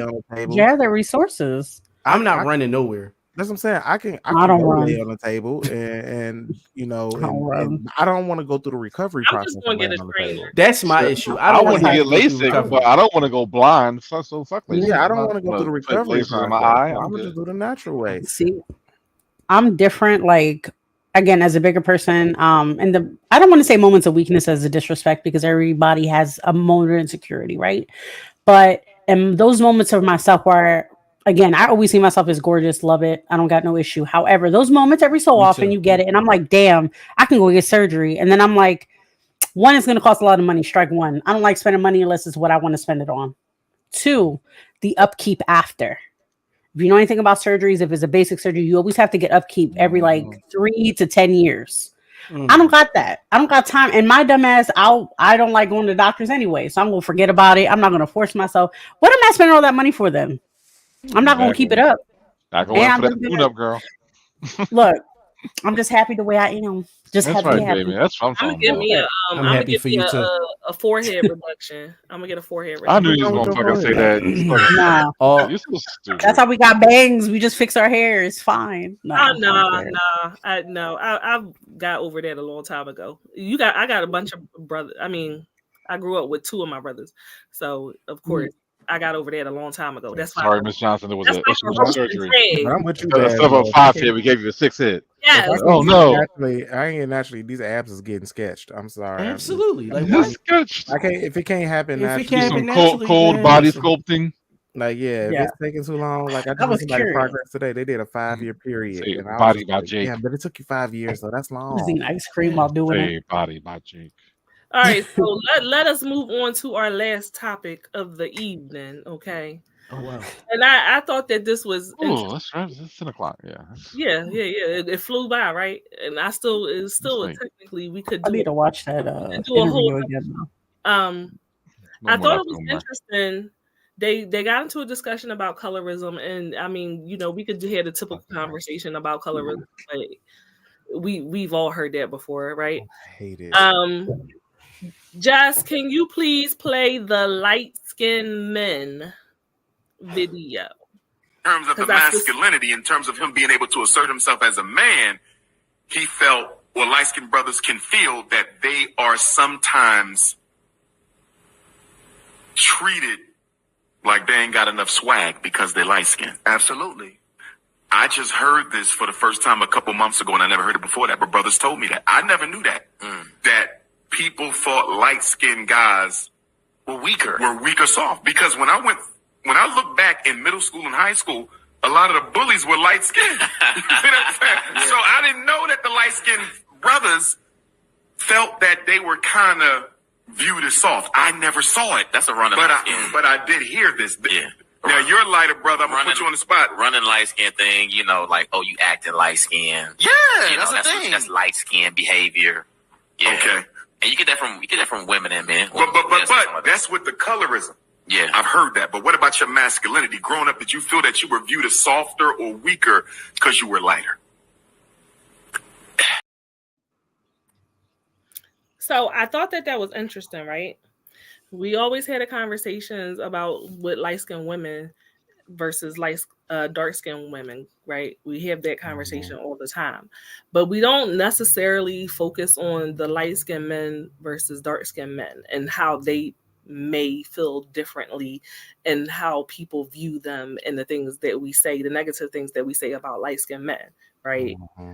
So I kind of wanted to focus on that because I thought that was quite interesting because it's true. It's 100% true. We do say things and look at them as softer. Not everyone, of course. I'm speaking generally, not individually. Jazz, did you hear your hand up? Or you was just snacking? Oh, I was eating. she was just snacking. Okay. Okay. So thankfully we have an array of men on the panel. Okay. Let's say the niggas to the Yeah. left. No, because some people might consider BK to be light skinned depending on who they He are. is light skinned. He is not. I am caramel.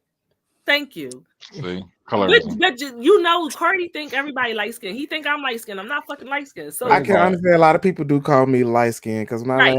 I'm laughing hard, I turn red. I mean, God, I was actually just about to ask you that. Like, shut Like up. when you get upset, do you Light-skinned turn niggas. red? Because if you get upset or excited and you turn red, you light skin.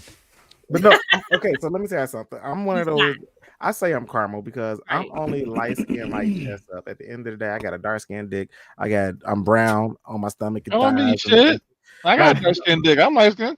But that's the thing. I'm literally only light like up here, like this, like under these clothes. I'm not that light. Then To get me, more sun. Move out of Chicago and get more sun. The part about being light skinned. You don't have to They never gave us classify thought. yourself Okay. to him because he said he identified as a caramel man. Breaking news: all black men, either light or dark, all have black dicks. It's not being light skinned though. Even in I never paid it any I still mind get until right sunburns, now. so I can't be Some in the white sun men a got lot. brown dicks. Believe it or Pink at the not. top. That's I different. can't be in the sun a lot. I get sunburn. I gotta get sunscreen. Oh, and shit, you got too much alien blood in you. Oh my god! Cut it out Like, because I sunburn too. Now, I mean, it's called sensitive skin. You But no, slick, I'm just very saying. much. You're What slick. I hate about the whole colorism thing is because I grew up, I'm not black enough to be black, but I know in society I'm not light enough to be white either. So it's like I'm stuck in the middle, and it's like I never really truly felt like I fit in because of my skin color. And people will be like, "Oh, you light skin, and that's why they treat you better." No, it's because I'm articulate, respectful, and smart as fuck.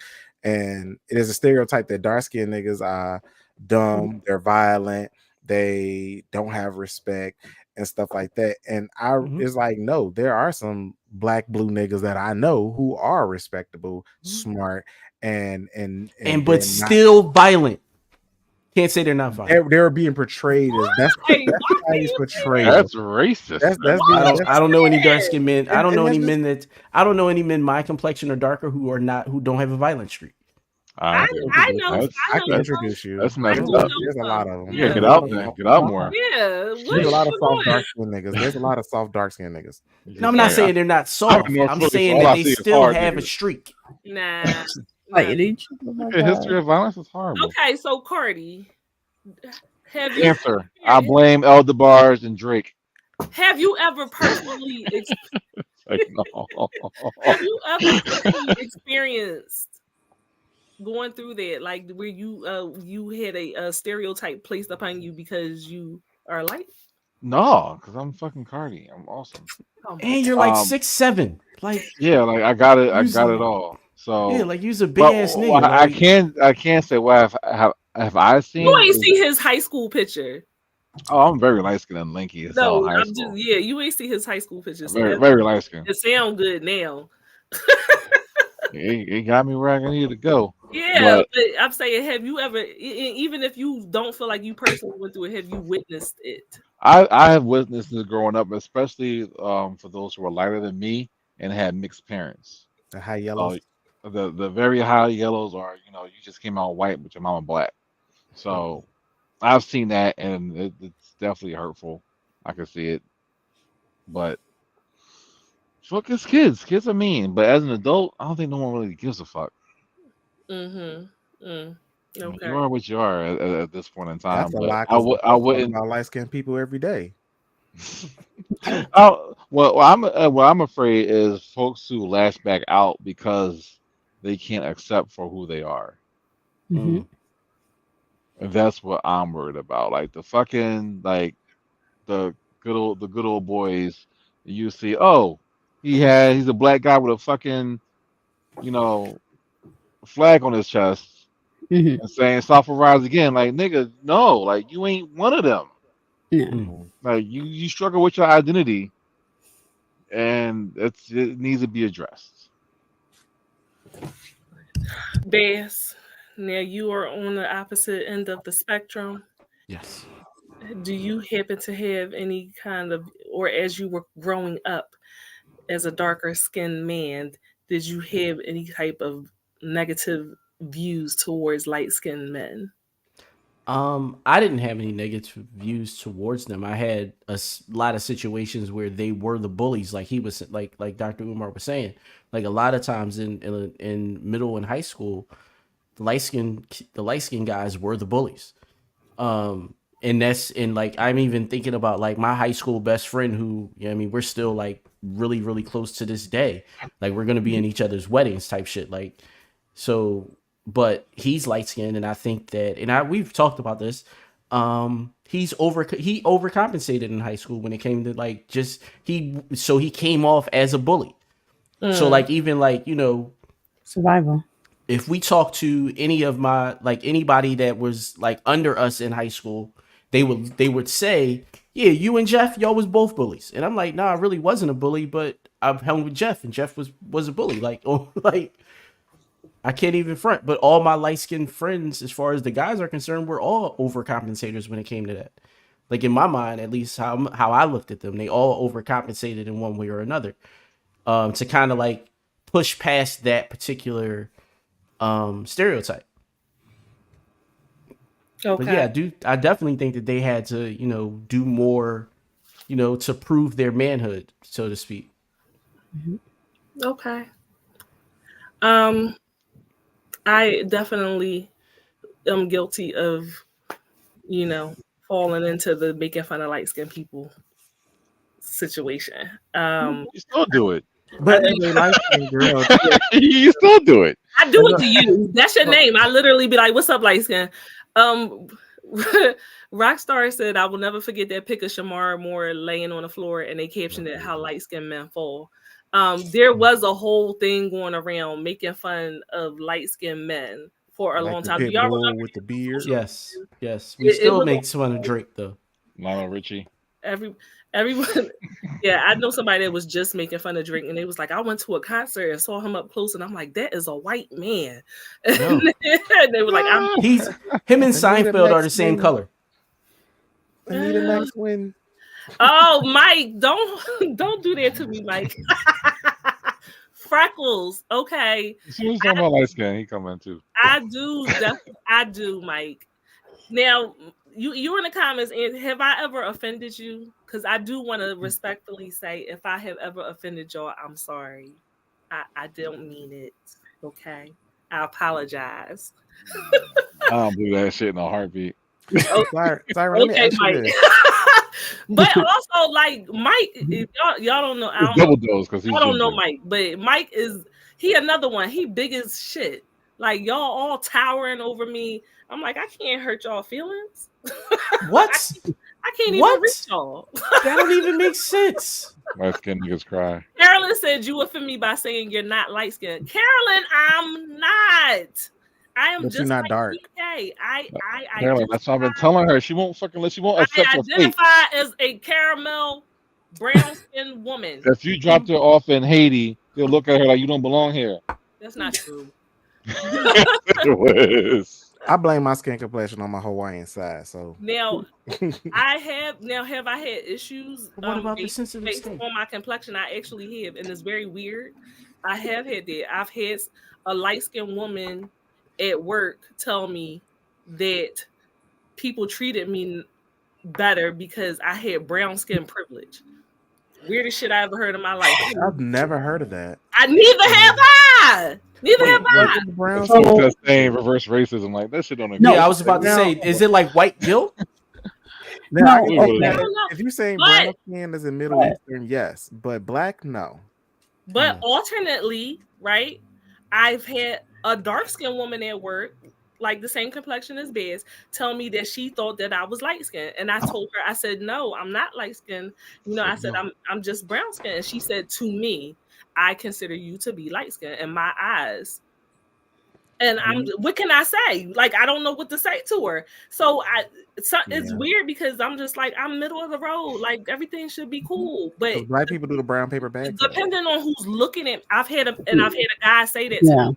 When I was younger, I've had a guy that was like, one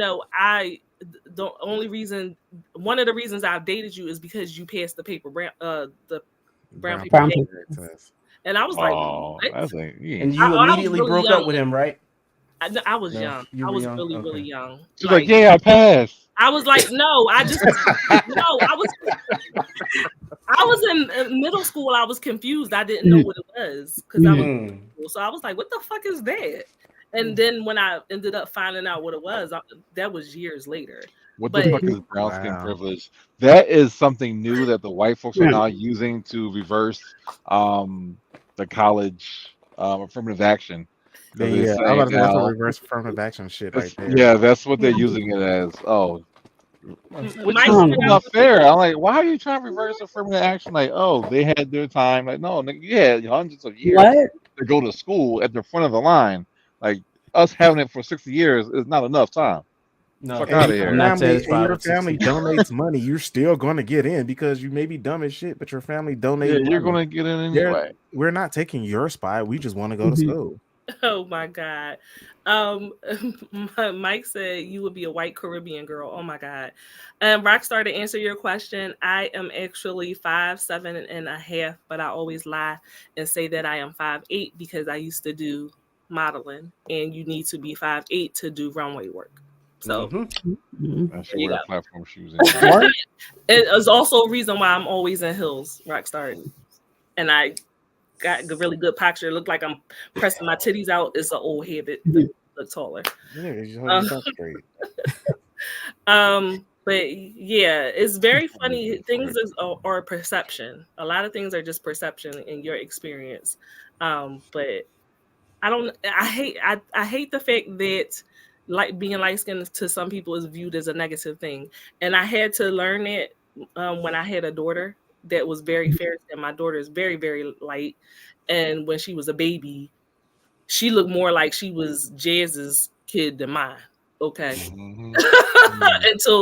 Until her hair got a little crinklier, but she still never got that much color.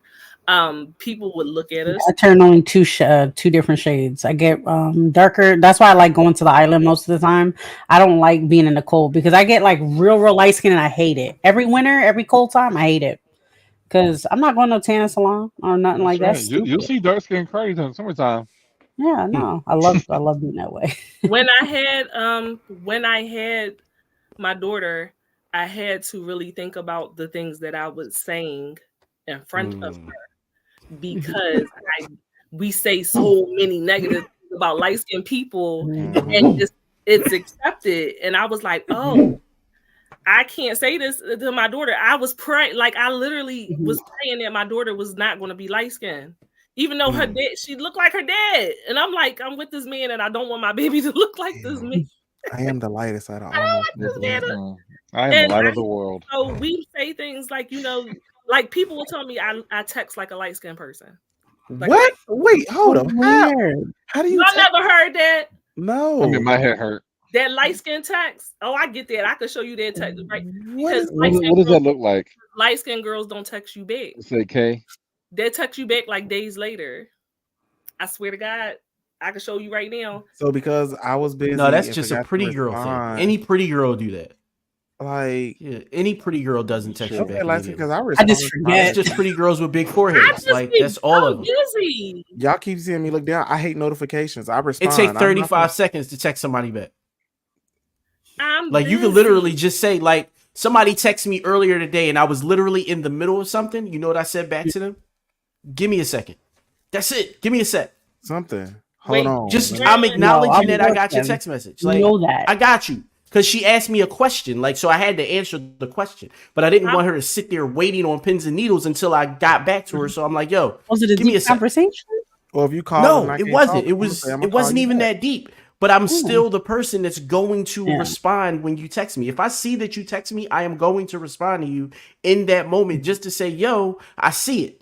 And it's even if it's that's it. I'll heart check. I'm gonna work on it. That's all I'm gonna say. I'm gonna work on it. I just do voice notes. You work on that. Appreciate us. You got them blaming a whole skin of people sometimes too, and I'm sorry. I'm working on it. Carolyn, you pull my card. I do have to change my foundations based on whether it's the summer or the winter.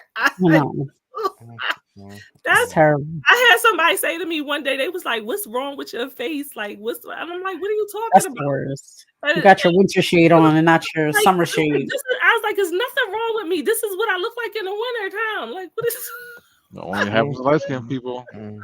Just right. Oh my God. That's any color I get in the summer, I keep. Wait, the guys, anytime in the summertime, they say your real skin complexion, take that watch off. Whatever your skin color is. For women, lift your titty. Oh, yeah. That's not covering up. Anything under there is going to be the real color.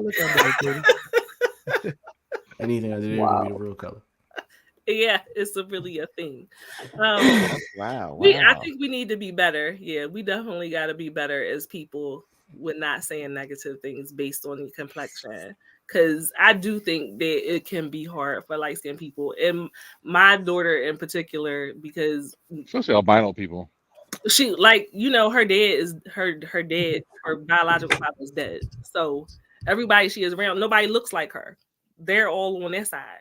And the side of my family I do have a whole side of my family that looks just like her, but I don't talk to them. They don't deal with my mom, so they don't deal with me. And so she would fit right in with them, but she doesn't get to see them. So it probably could be isolated. And when she was younger, she thought she was white. Yeah. And I was like, ma'am, you're not white. I'm black. Do I look white to you? King Kurt says, "Men real color is on their ball sack." Oh my god. Man, I'm darker than That's the you. darkest part of our bodies. No, Right. Right. That's like, Because I feel like my booty is much darker than, so that's my real color. I'm dark skinned. My booty hole there brown. we go. Whoa, and that's our show. Thanks for watching. Unicorn Night Chaser.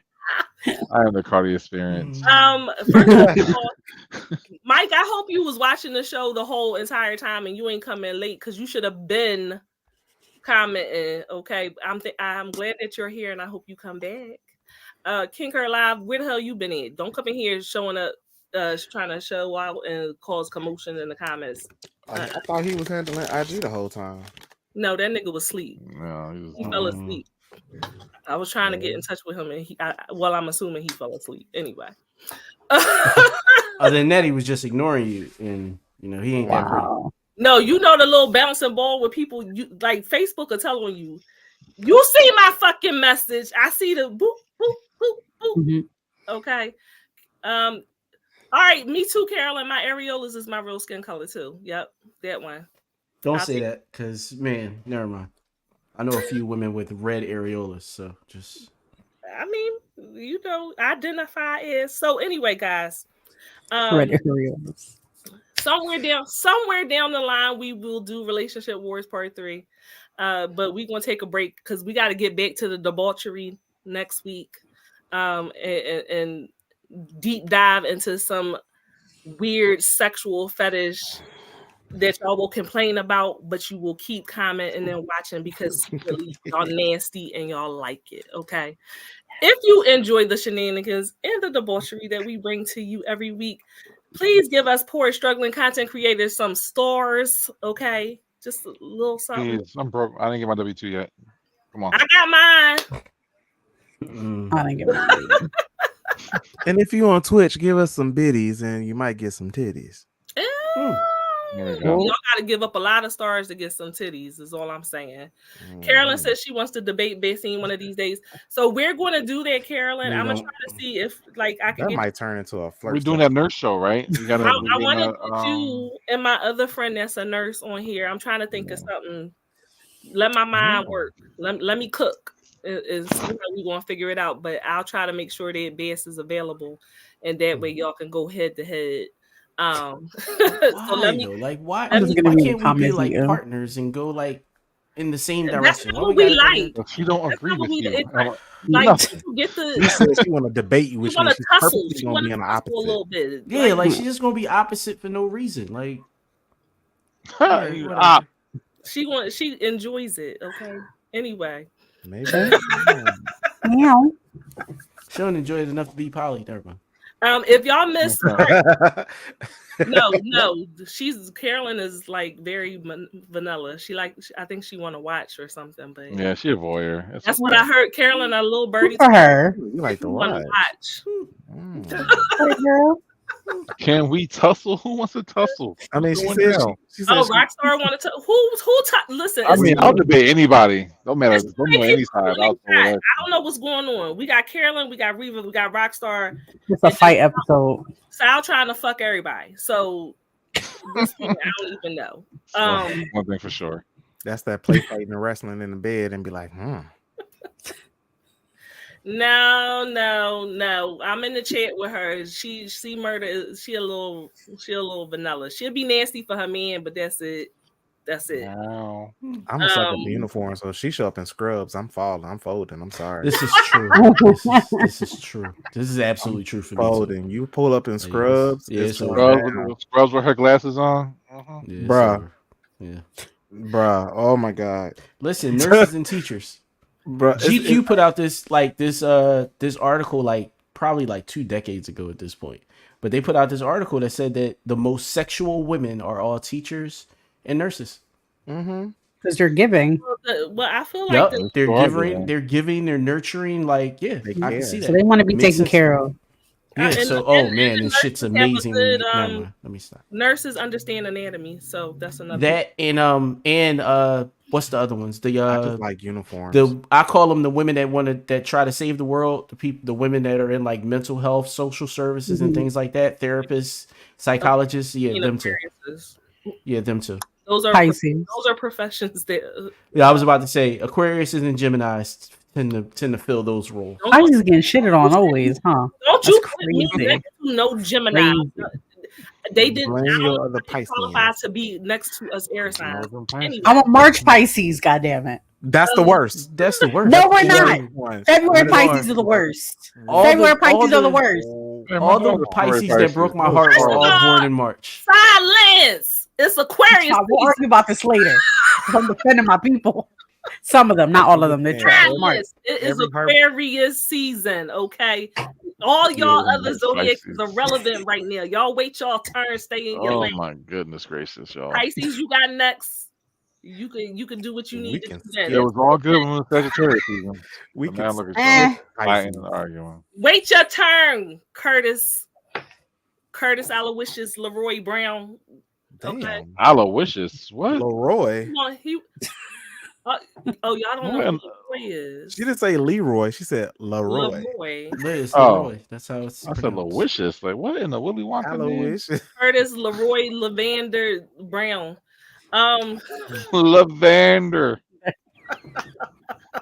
It's pronounced lavender. Your middle name's Lavender? No, it's Lavander. Lavender. I don't lie. That sounds good. When you say it like that, Like Luther Lavender. Some Sims later. I hope you guys enjoyed yourselves tonight. If you missed part 1 from last week, please go back on YouTube or Facebook right here and rewatch the. If it fall off, it's gonna probably happen when it's in your mouth. Boop. Anyway, so y'all can watch part 1. Following the booty hole from last week.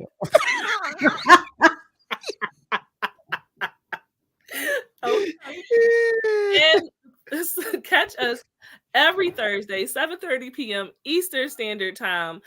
We are now on Instagram, so you can watch us live there as well. If it was your first. Herbert respond to his text message. Yes, if it was your first time here, please come back again. As you can see, it's chaotic. It's chaotic, but that's the way that we like it. Jazz, can you please tell the people where they can find you at? I am on pretty much all social medias as Ms. Giselle. New TikTok is going to be Fet Talk, where I talk about fetish topics and other crazy shit. So go on that if you wish. Add me. I follow back. Unless it's crappy. I'm not doing that shit. Anyway. No, because sometimes they don't got nothing. And that pisses me off. I'm like, why are you following me? Jackass, do something with yourself. Sorry. I'm drinking. I'm drunk. I'm sorry. Anyway. Pretty much. That's it. 2 beers. No, I had more than that. I was working. I worked late, so. All right. I was drinking. Like I just saw you just had 2 beers. 2 tall cans at that. Look. Okay. All my other bottles are over there. I'm not getting up. Oh, okay. Right. Somebody Puerto Rican. Don't say that. I'm about to say that's that Puerto Rican. She down in the beers like it. Baz, please tell the people where they can find you at. Again, I am Basim the Dream everywhere. The Dream, not the Dream. We pronounce our words properly and we enunciate around these parts.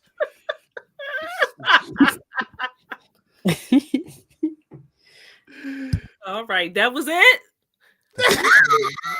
Wait. Let me just say this. During the show, Bass be paragraphs, okay? Let me give you my soliloquy and my monologue. Yeah, but I don't have an ego. That's not for me though. That's not for me. During the show ain't for the ain't you know what I mean? That's not for me. That's to get the message out. That's for the message.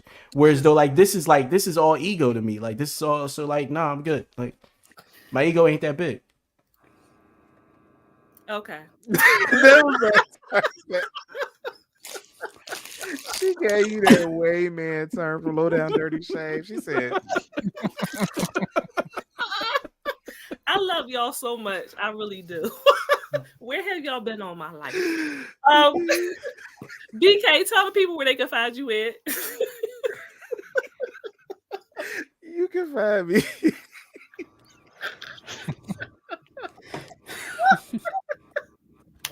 You can find me at BKE for Life on all platforms. That's literally all platforms.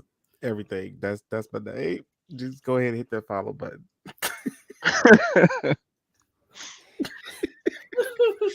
Light skin. Oh, I did it again. My bad. See? Yeah, I'm turning red. I'm turning red. Let me stop. Tall black man. Where can they Tall black man now. A short beard. Might as well just call me a nigger. God damn. You're right. Where can they find you, a nigger? Like, what's going on? Bash, you missed it. Oh my god. Oh my god. Anyway, Shit. Carty Experience on Instagram. Please follow me. Give you daily content of hilarious memes and videos. It'll make your day. So, yeah, Carty Experience. Go follow now, and do it because I'm nice. Kill me. Oh god. Oh god. Okay. Whew, I'm trying to get my shit together. All right. And I am Miss Siren by Night on all platforms. Oh, What did it come up? almond butter. He's coming for everyone's booty hole now. What the hell? You so almondy with your little almonds. Jazz, go get the mirror. Oh, wow. It'll still get 8. Just saying. Get the mirror. Oh my god. I'm at Siren by Night on all platforms. I'm at Siren by Night on IG. I'm at Siren by Night on Facebook. And I'm at Siren _ by Night on TikTok only. Okay. And I will be here Aquarian all Aquarius season. And then I will tip it over to Jazz and we gonna party for the Pisces. Because I don't dislike Pisces at all. Only the good Pisces. We don't fuck with the bad Pisces. The good Pisces. We gonna party. Like, listen, Jazz. My mother's a Pisces. I'm gonna rephrase for Jazz. Fuck male Pisces, okay? Oh. I've had shitty male Pisces. I get it. I'll take that. Women are just as bad, though. Not me. Okay, guys. Good thing I'm lovely. Anyway, y'all have a wonderful evening. And Cash App and Aquarius. Any Aquarius you know, but preferably me. Have a good night. Good night, y'all. Bye. That's hilarious, yo. Your body, check it out.